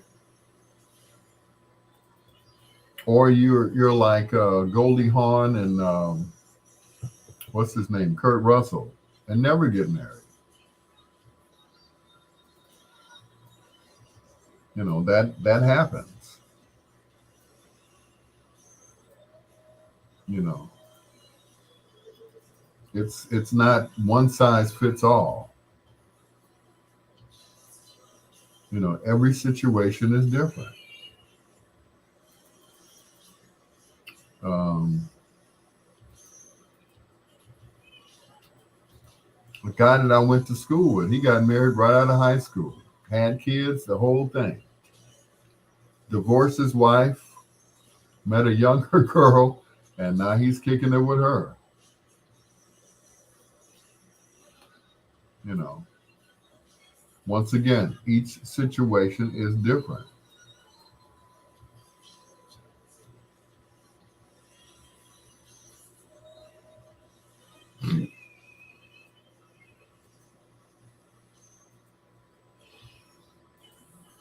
Every situation is different.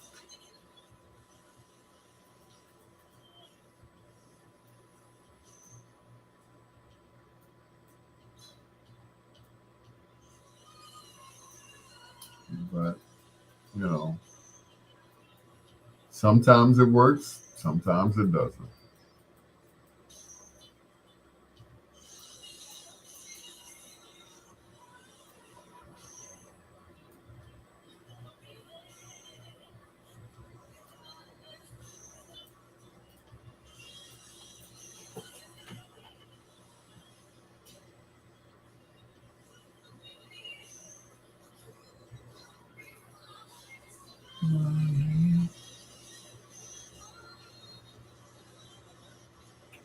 Come running,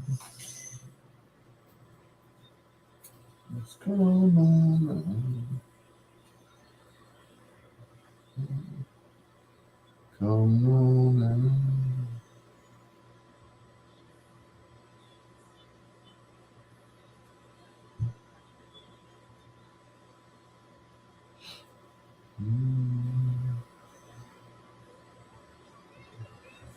Come on,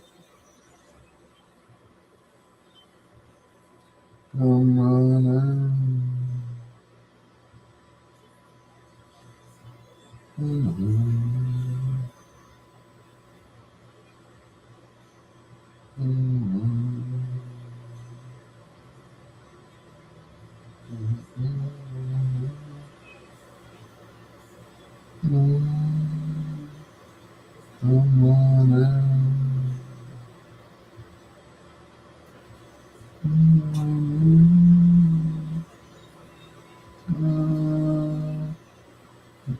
Oprah and Stedman, I know, right?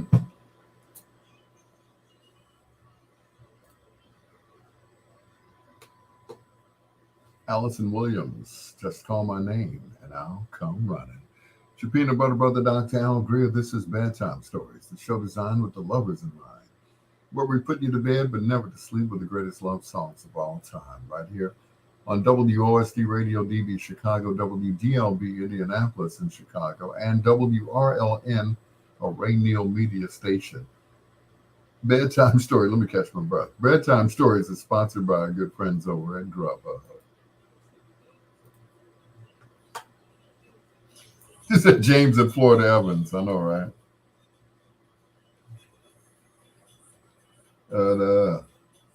Spada.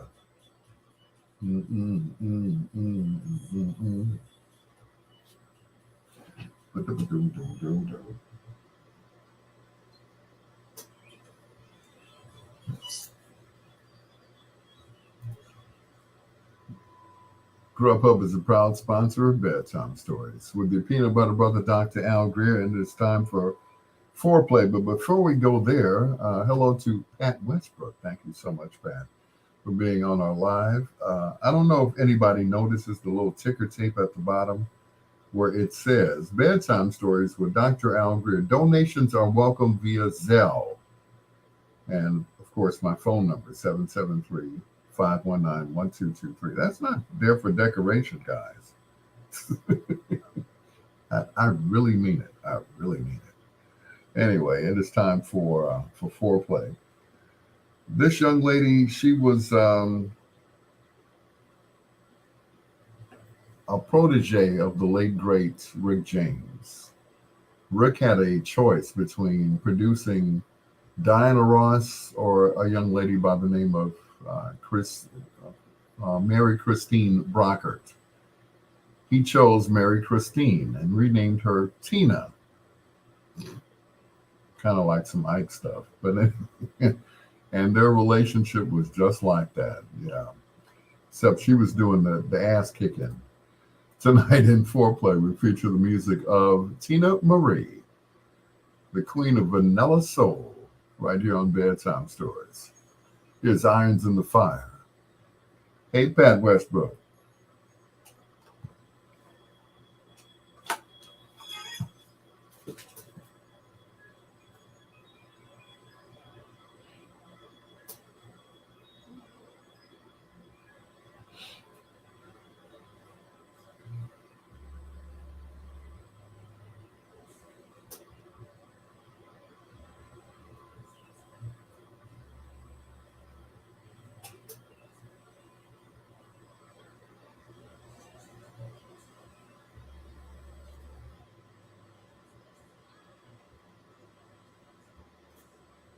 I heard Aretha Franklin kicked Donna Summer in the taint once. Can anyone confirm?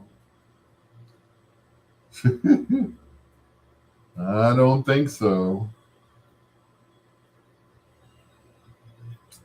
I don't think so.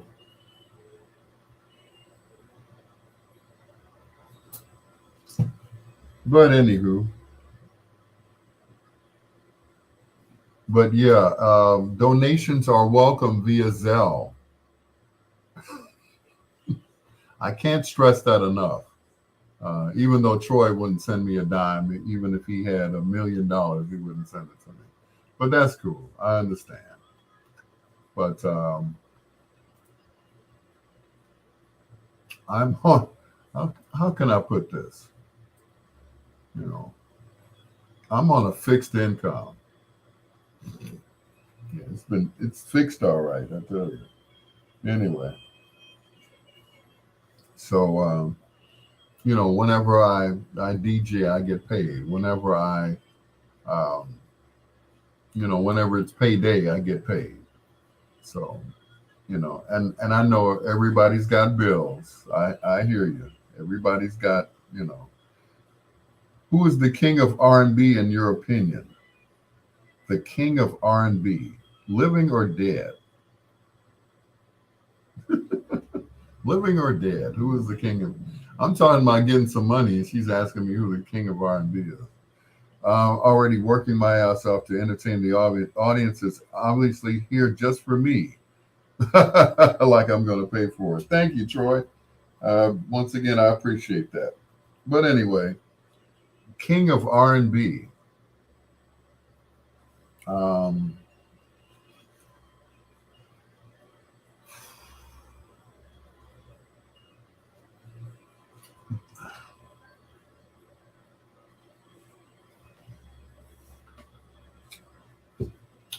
there were several, you know, people who were, you know, James Brown, of course, definitely was the king of R&B. You know,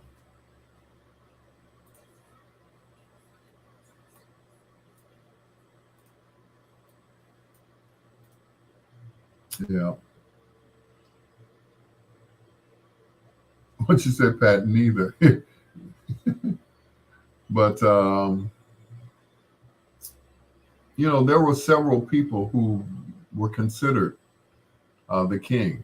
Um, Otis Redding, Wilson Pickett, of course, James Brown. You know, there were several. There were many, but I think the undisputed king of soul and R&B was James Brown because you know he took stuff and put it together and you know it was a mixture of call and response, just like um, you know, just like church or whatever. So that was it. You know, he was, you know, the king of R&B. So uh, uh, Prince, of course, was the Prince of R&B. Prince was very innovative. Of course, his birthday is will be this Wednesday, and you all already know he's going to be in foreplay and eight play and everything else. But you know, Prince was one of the most innovative. He took he took from everybody, and not in a bad way. You know, he didn't steal. He took. You know, he had the moves of a James Brown. He played guitar like Hendrix. He sang like everybody that came before him. You know, his tenor was wonderful. His falsetto was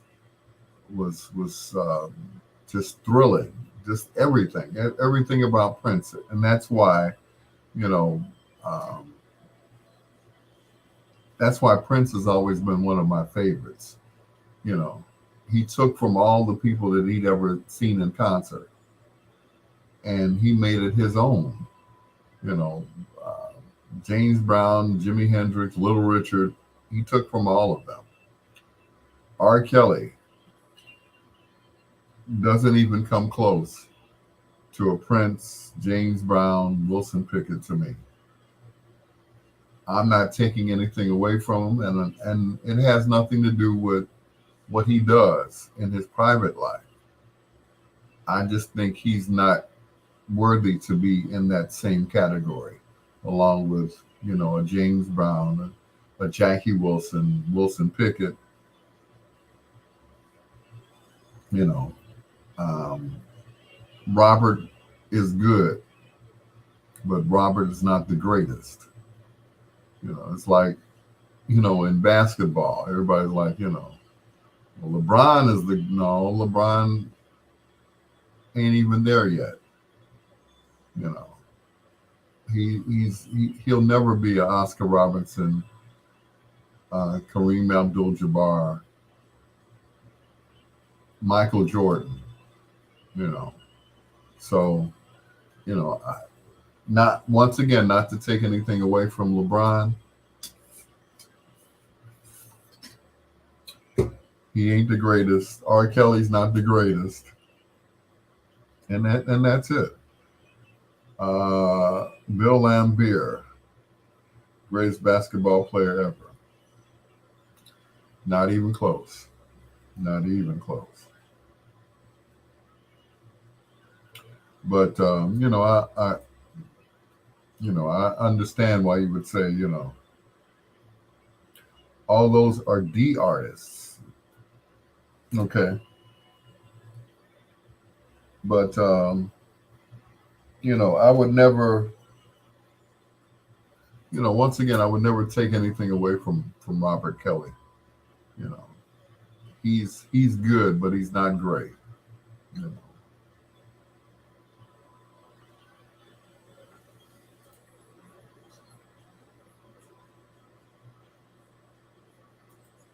You know, he didn't change music. He did great music. Don't get me wrong. I'm just not a fan of his because I didn't grow up listening to him. I was already grown when I was listening to him. I grew up listening to Jackie Wilson. I grew up listening to James Brown. I grew up listening to David Ruffin and the Temptations. I grew up listening to Smokey Robinson and the Miracles. You know, Pat says I listen to R. Kelly an average of every other day. He changed the dating game by being the first to make a woman eat his turds. Thank you.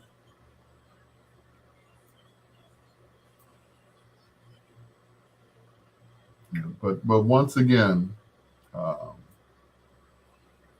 R. Kelly did not change music. You know, James changed music. Prince changed music. You know, he made us listen to funk with a rock guitar in it, just like Parliament Funkadelic. We listened to Maggot Brain. It's like, what is this? Is this rock? Is it funk? Is it R&B? You know, is it soul music? And the answer is yes. It was all of that. Uh, you know, One day smoke you a blunt and listen to Maggot Brain.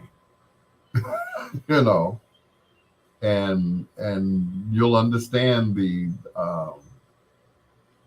beauty of funkadelic. So yeah, but my thing is if they haven't changed music, the way we listen to it, then it's like the whole Minneapolis sound that Prince came up with. Just out of nowhere. Instead of horns, he replaced the horns with synthesizers that sounded like horns. Um, if you really want to get,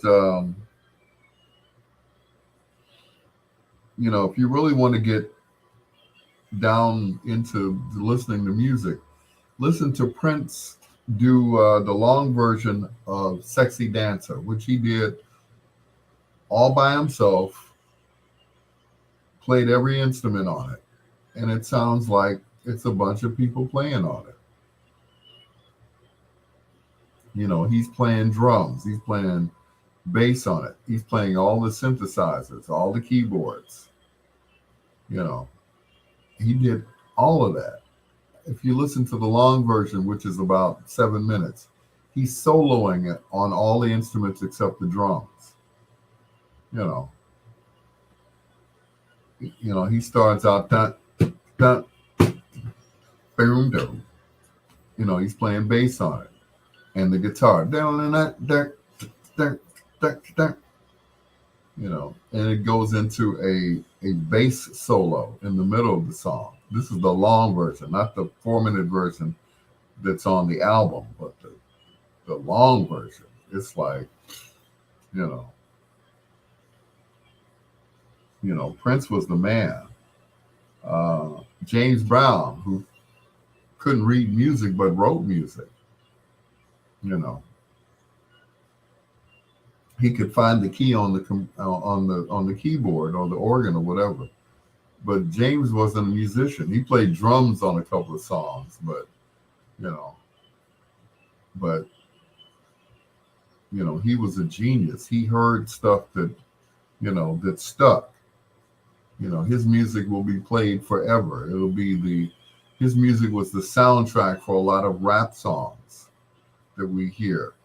You know, if you listen to "Fight the Power," by Public Enemy.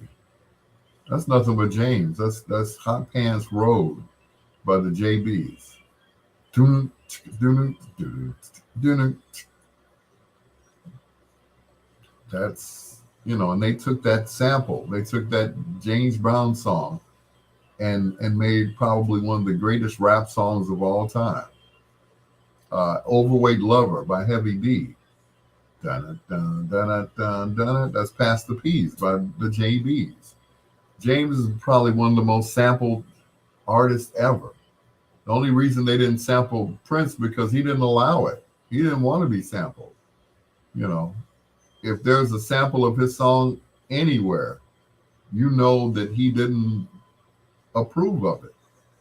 He didn't give them, the blessings to do it.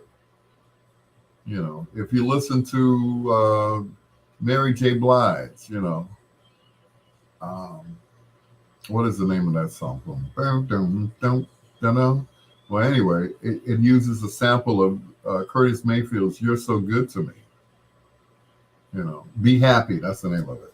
So, our music will last forever. I've never heard, any Elvis songs in any rap music or hip hop music. I never have. It's always been, James Brown samples. It's always, always. Everybody in the studio hoping to luck up on just one hit. Yeah. But, James Brown, the JBs, have, either willingly or not knowing that they were going to be on somebody else's hit record, and that was just it. It's always been, you know,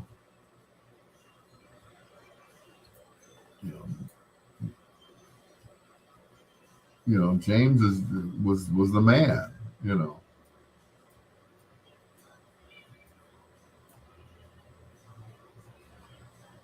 there's just no other way to put it.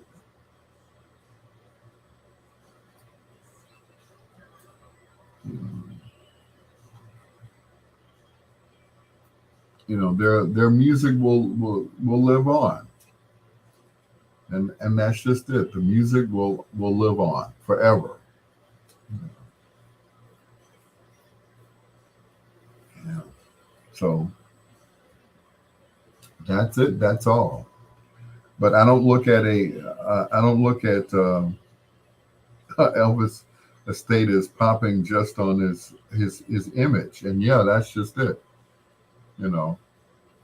Elvis will live on. Elvis wasn't an innovator, although he did, take music from black folks and sell a lot of records. And a lot of, guys, they were mad at Elvis. It's like, you stole our song or whatever, Heartbreak Hotel and Hound Dog, which is done by Big Mama Thornton, songs like that, But I don't fault Elvis for doing that. A lot of black people, they say, Elvis stole from us. And I agree. I totally agree. But he knew a good song when he heard it. Now, whether it was stealing or borrowing or whatever, Elvis grew up in Memphis around black folks. So that's what he listened to. He listened to black music. Had he sounded like the Beatles, it wouldn't have been innovative for, this white guy from Memphis to sound like four guys from Liverpool. And that's it. We all know that black singers and musicians stole from Jerry Lee Lewis and Elvis Presley. And once again, they knew they knew good songs when they heard them. And songs like Hound Dog and Heartbreak Hotel, which were written by you know African Americans. You know, the one song that he took that wasn't written by an African American was Blue Suede Shoes, which was Carl Perkins. So at least he gave Carl Perkins, you know, at least he gave him credit. Excuse me.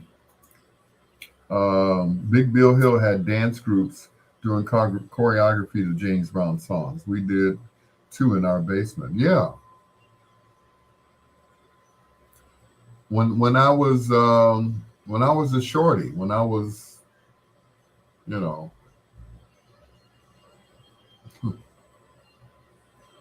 8, 9, 10 years old, I would imitate James Brown and Jackie Wilson. I made my own mic stand out of a bottle and some bamboo and a toilet paper roll and some string. I made my own mic stand. Of course, you know, I always said when I got older I was gonna have a mic stand in my house, just with a mic on it, just for the hell of it, for decoration. And I'm still waiting to get that mic. I have the stands, but I don't have the mic yet. So after Say It Loud, pop stations stopped playing his records. They didn't get another big pop hit until, or he didn't get another until Living in America.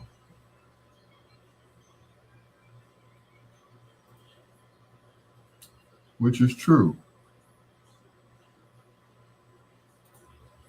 A lot of people, yeah, boycotted him because of that. But it was innovative for him to come out with a song at that time. You know, it was very innovative. You know, we weren't singing about our proudness. You know, we weren't singing about that. But he was coming up with songs, and some people think it was just all about dancing and getting your boogie on. But if you listen to the lyrics of the song, I don't want nobody to give me nothing, open up the door, it's all right, I get it myself. And if you listen to the lyrics of the song and just take the music out your mind, James is trying to tell us something. Say it loud, I'm black and I'm proud. It was brash. It was just in your face, And at that time, no, we didn't have songs like that. Say it loud, I'm black and I'm proud. We never had that before, which makes James an innovator, not just, we're just dancing to music, for no reason. We had a reason to dance, cold sweat and bring it up, and were good dance songs, out of sight. They were good dance songs, but he moved into the arena where he was preaching, and the only way he could get his point across was to put it to music, So that was a message song. Michael Jackson, or rather the Jackson 5, were also over the top. And that's just it. The Jackson 5 had a team of writers behind them. A team of writers. It wasn't just like, Kenny Gamble and Leon Huff. No. It was like 4 or 5 people writing songs for the Jackson 5 in the beginning. And if you look back at your 45s, it said the corporation. They never said who the corporation was, but the corporation was Jason Mizell, Willie Hutch, Berry Gordy, Bobby Taylor of Bobby Taylor and the Vancouvers. It was a team of songwriters. Willie Hutch, of course, wrote "I'll Be There" by himself, but the majority of the songs, they were all written by a team of songwriters. The Mizell brothers ended up writing for the Silvers as well because they had that Midas touch.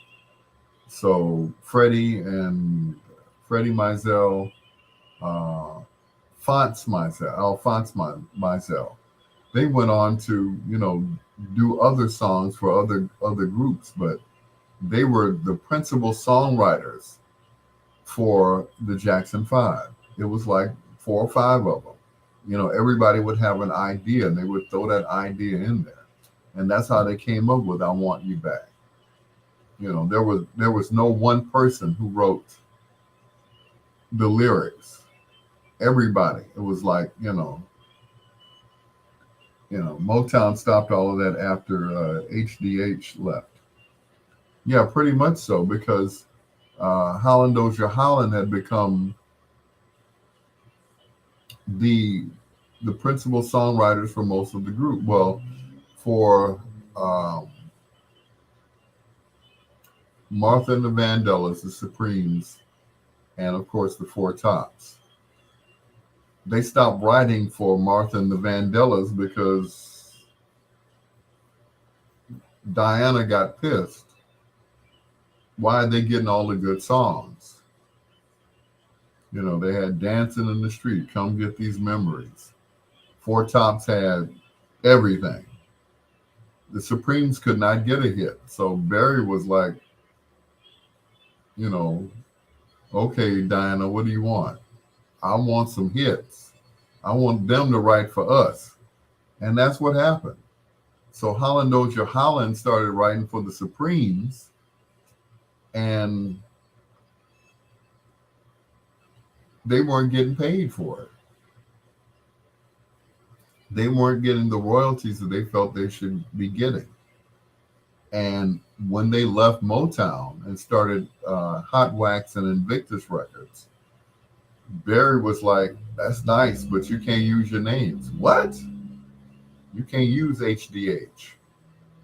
So they had like ghostwriters. They came up with names of people, that didn't exist, you know, um, or borrowed people's names and said, okay, you're going to be, Ron Dunbar and, what was it, Blythe, I think, or Edith or something like that, you know. But they couldn't use their own names. They started a whole nother record company. Used some of the same musicians in Detroit, but Barry shut all that stuff down. Once you left Motown, it was like,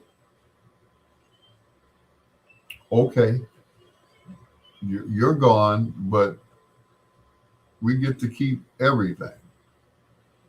We we trademarked your name. Mary Wilson had to buy back the name The Supremes because Barry had trademarked it. So at any time he could put anybody in that group. It didn't matter. Martha and the Vandellas. Find another Martha. It didn't have to be Martha Reeves. It could have been Martha Jones, Martha Washington, Martha Martha Johnson, still Martha and the Vandellas. He owned everything.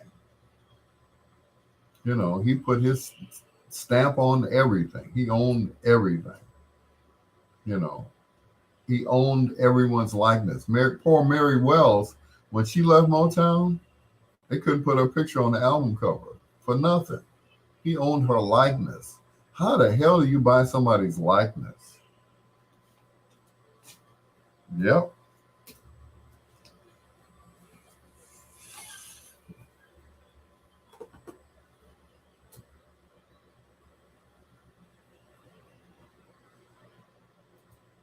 Wrapping up Foreplay on Tina Marie, Portuguese Love, right here on Bedtime Stories. And that's from one of my favorite albums by her,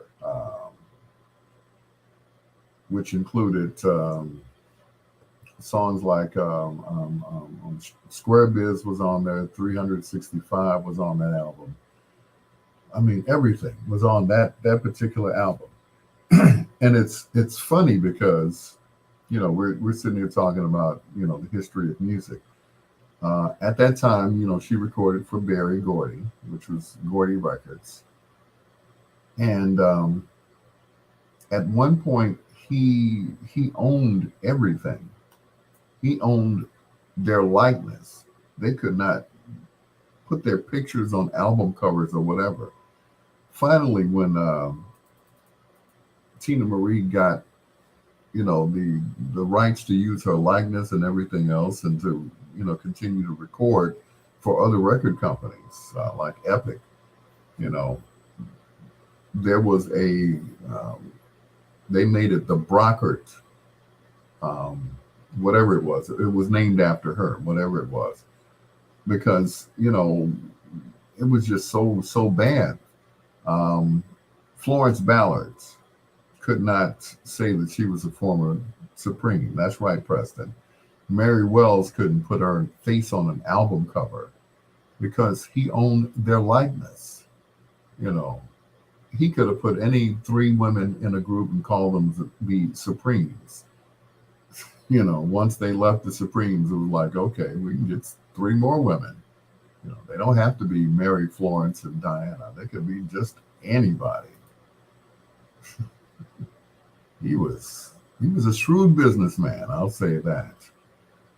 Here's Isaac Hayes. A few more kisses to go on Bedtime Stories.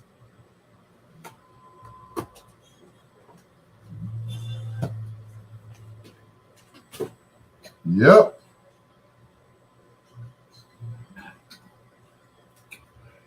Yep, both Mary Wells and Florence Ballard. They died penniless. They had to take up a collection to even bury both of them.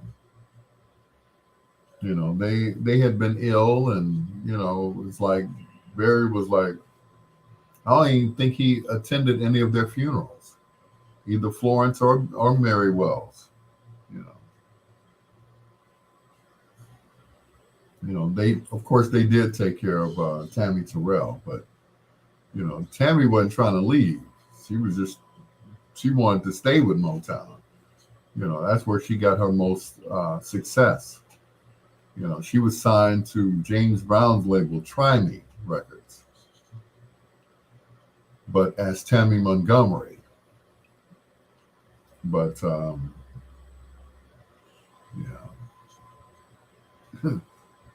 James was like a little Ike Turner. He was whooping on folks.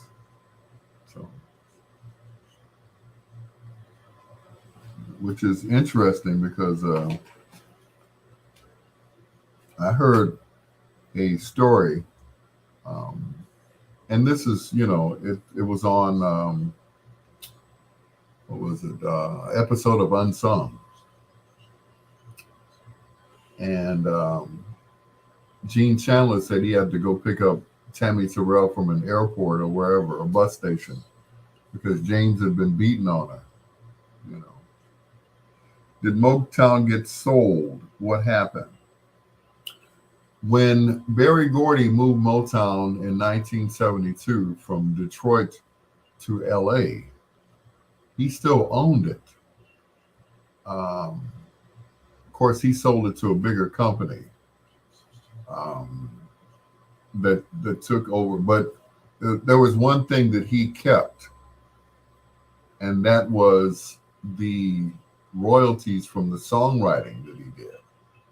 So, he wrote To Be Loved and Lonely Teardrops for Jackie Wilson. So he still gets, royalty checks off of those songs, and everything else through the publishing company, Joe Beat. He still gets, that publishing, but he sold the company itself. His sister still runs the Motown Museum in Detroit, but for the most part, he don't had nothing to do with the Motown Museum. It was his house with a garage, and that was it. The garage became the studio, Studio A. Studio B was across town at Golden World, which he bought that company too. Um, he was a very shrewd businessman. You know, he bought out the Fantastic Four. He bought their contract out, put out a greatest hits album on them, and never recorded them again. He said they sounded too much like the Temptations, so he didn't want the competition. So that never comes out, you know, uh, and will probably not. It's probably not mentioned in his book To Be Loved, but yeah, he owned everything. He was Def owned that kind of stuff. You know, you leave Motown, it's like you lucky to be able to even say your own name in public. Hey, Marvin Gaye. Huh? No, I'm not Marvin Gaye. No, you know, they said him and Marvin fought all the time. You know, Marvin didn't want to do R&B songs. He wanted to do songs like Frank Sinatra and Nat King Cole. He wanted to sit on a stool and croon. But Barry was like, no, man, you're a sex symbol. You know, women want to hear you singing about them and gyrating on stage and stuff. They want to hear that. You know, he's like, I don't want to do that no more. So what do you want to do, Marvin? I want to put out an album of standards. He said, okay, if you put out that, we're going to put out an album of standards. And if it doesn't, if it doesn't sell, then you have to go back to singing R&B. So Marvin did an album of standard songs, you know, The Nearness of You. It's not the pale moonlight that excites me, you know. Oh no, it's just the nearness of you. None of that sold. They wanted to hear him singing, sing, Pride and Joy and how sweet it is. And,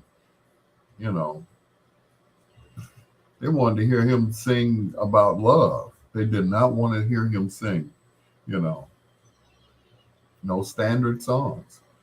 Ed Wingate, Golden World, Barry was jealous. Oh, hell yeah. Jealous is not the word for it.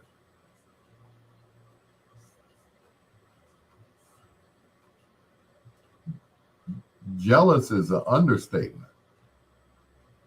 Golden World, Rick Tick, and all the rest of them, Revolt. Those were a thorn in his side. He just thought, hey, I own this town. And that was just it. He wasn't jealous of them. He was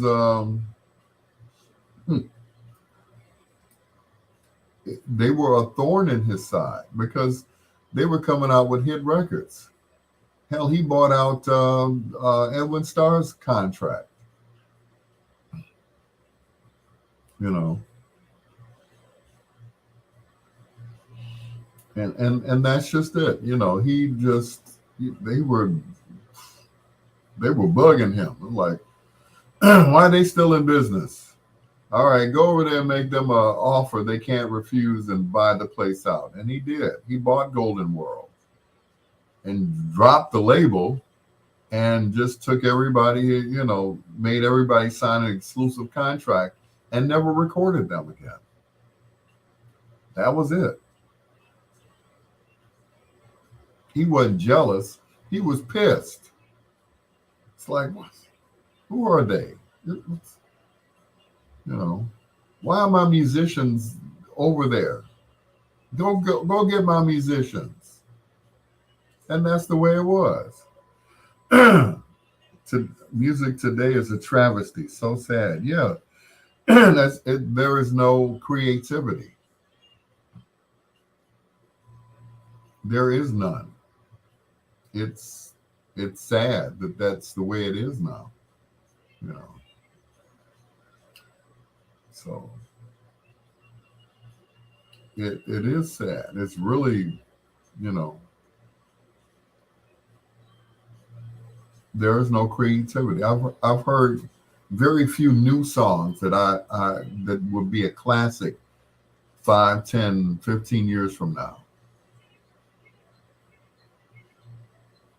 You know, I'm shocked that R&B never made a comeback, and that's just it.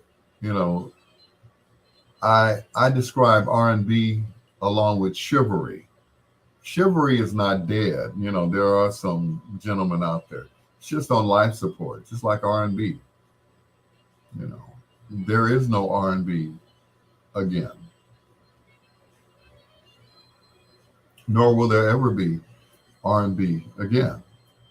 Not as we know it. But see, that's just it. They still call it R&B. They still, you know, name it R&B, but it isn't. It isn't R and it isn't B. And most people don't know what R&B stands for.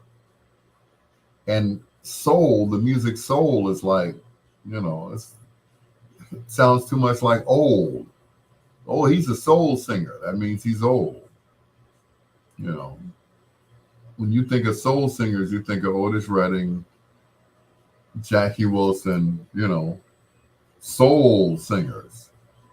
There are no soul singers out there, and there are no R&B singers.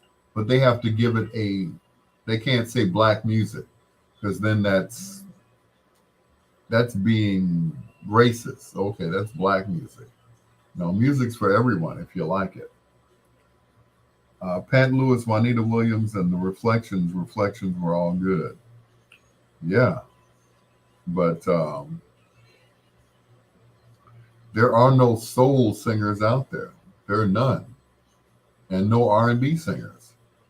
They call it R&B, but it isn't. It really isn't.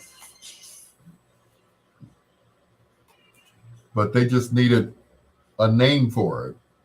They couldn't just say black music. Cameo and Hanging Downtown, a bedtime stories staple. I've been playing that song for I don't know how long, at least 14, 15 years now. It's your peanut butter brother, Dr. Al Greer. Once again, hello to Pat Westbrook. Thank you for being on my Facebook Live. And once again, donations are welcome through Zelle. So, you know, I'm trying to get a little money tonight, just a little bit. I got to pay my phone bill tomorrow. So, you know, I'm trying to get a little money there. Anyway, Preston and I were talking about, you know, music back in the day as opposed to today. Pat Westbrook said, I'm shocked that R&B never made a comeback. There are artists out there calling themselves R&B artists, like the newer guys, like Usher, and, you know, that's new to me. Usher and Chris Brown, their music is described as R&B, but it isn't. It really isn't, because, you know, when you think of R&B, you think of, you know, soul singers like Wilson Pickett and Jackie Wilson and, you know, James Brown, soul singers. So there aren't any soul singers out there. When they came out with the neo soul, they were probably the closest that you would ever get to a soul singer. You know, Erykah Badu and Jill Scott. That's the closest you'll get to soul singing. Or, you know, because they say R&B. R&B describes black music, but they can't say black music, white music, you know, Korean music. So they have to continue to call it R&B. You know, like some stations say, number one for hip hop and R&B. It's like, what does R&B stand for? Rhythm and blues, which is neither. Here's a soul singer who's singing R&B, rhythm and blues. The late great Eddie Kendricks. This is Intimate Friends on Bedtime Stories.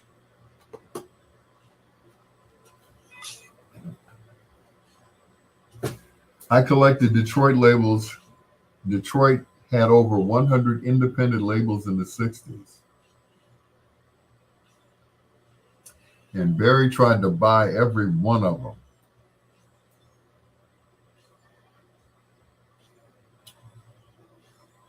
He tried,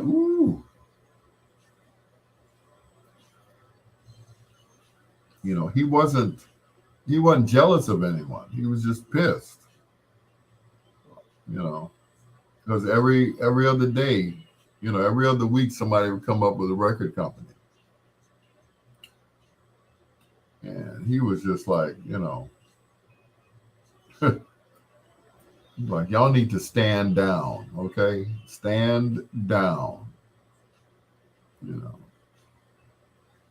And he tried to buy every one of them. Wingate Records, Golden World Records, and studio. He bought the record company and the studio, and made Golden World Studio B for Motown artists. He was like, y'all will never record again in this town. Ronaldo Domino sounded too much like Smokey. He tried to, he ended his career. After that he couldn't do nothing. Fantastic Four, same with them. So on and so forth. There were a lot of excuse me, pardon me.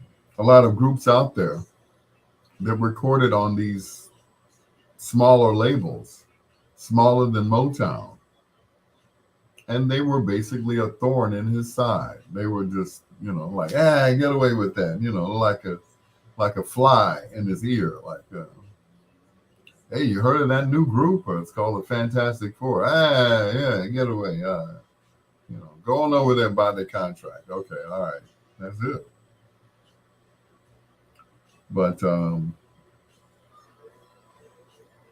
he was notorious for stuff like that.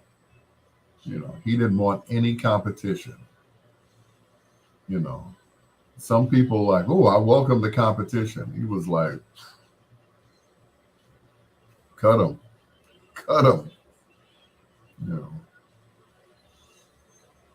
He felt like Motown should have been the only game in town. And it just wasn't, Close to it, yeah. Very close to it. But he couldn't stop them from, coming up with these companies and making these records. He couldn't stop them. He couldn't stop them all. He tried. But a lot of them went out of business. If you, look back, you said 100 labels. Out of those 100 labels, which ones are still relevant to today? And the answer is none. Rig Tick, Revolt, you name it. Is Tracy Ross his daughter? No, Chutney is his daughter. Chutney is his daughter. Because,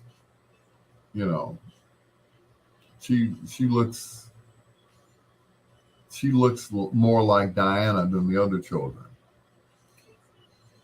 And Chutney is the daughter of Berry Gordy. If you look at all of them, she's the shortest one, everything. She's the shortest one of all of them. So, Berry wasn't very tall. But the white men that Diana was married to were all taller. So all of her children, the Silversteins and the Arnazes, they're all, they're all taller by white men. And one by Berry. And you know which one that is. Rhonda, thank you, Rhonda Ross. Yeah. Rhonda's Berry's child.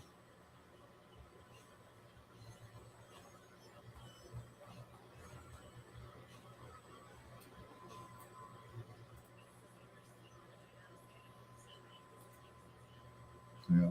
But Tracy Ellis Ross, her real name is Tracy Joy Silberstein or Silverstein, whichever you prefer.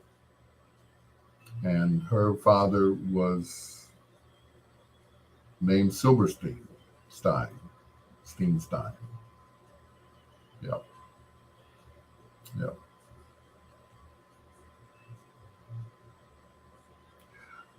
Love you too, son. Yeah, when you sell that car, can you pass a little money over here to Dad? You know, I'm trying to pay my phone bill tomorrow, so I had to call T-Mobile and tell them, hey, can you wait till Friday? I had the money on Friday. So, how much can you put down today? I can't put down nothing, lady. I can't put anything down. So, she has an FB page, Rhonda. I should check it out.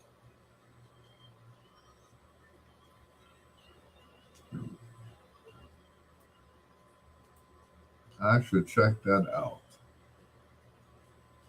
I sell it. I got you. Thank you. Thank you. Isn't that the car we went to pick up? now, now you selling it? I'm like, okay.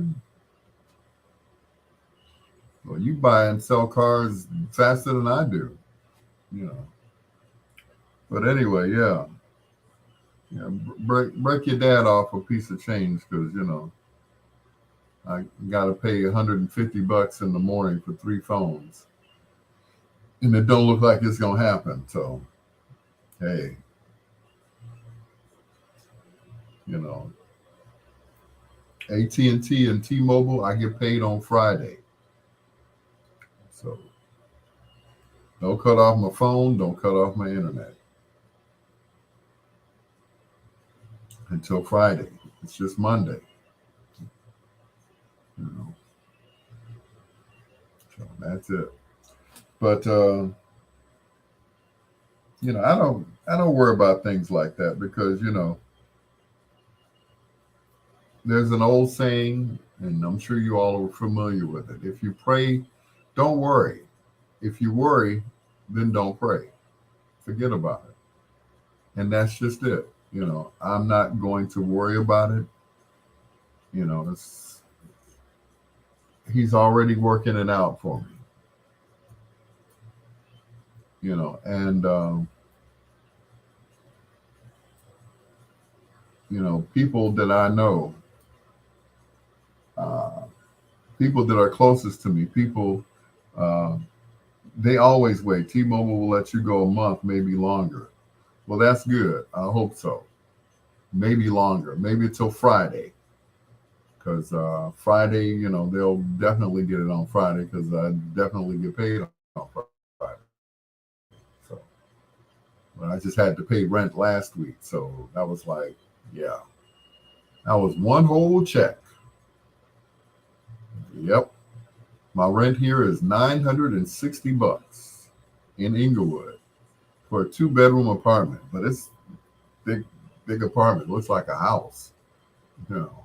But yeah, but yeah, I hope they will wait. I hope.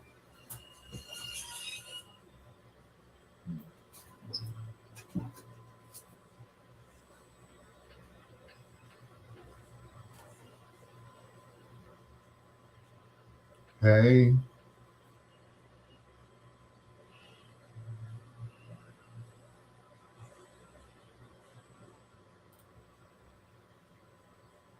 funeral from Eddie Kendricks. Tell her love has felt the need. That's going to do it for me, Al Greer. Thank you so much for staying up with me as always. To my son, Sincere, hurry up and sell that car because Daddy needs a new pair of shoes.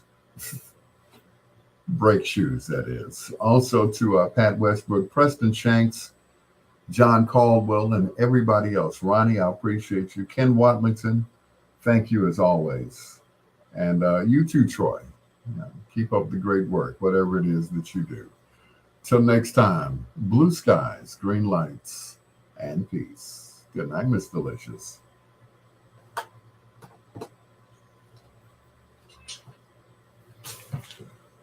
Woo! So they always wait. T-Mobile will let you go almost a month.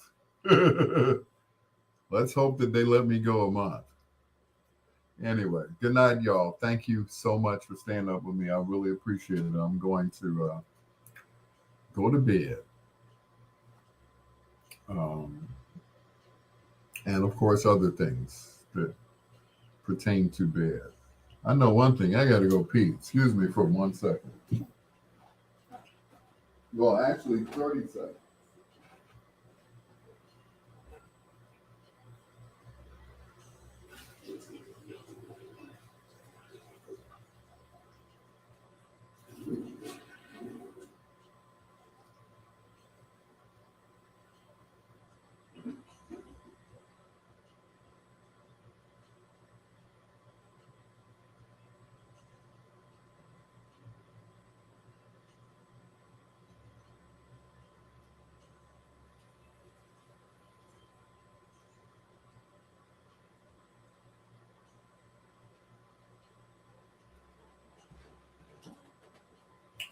I'm back. That didn't take long. All right, y'all. Good night, everybody. Appreciate you. Talk to you tomorrow. All right. All right. Stop the recording. Disconnect. And we're done. All right. Good night, Preston. Good night, Pat Westbrook. Guess I'll just have to wait till Friday. Hey, I ain't worried. They know I'm within good standing. I've been with T-Mobile over 12 years. So they cut it off tomorrow. It'll be back on within a few minutes after that. So as long as I send them something. All right. Good night, everybody. Appreciate you. Peace.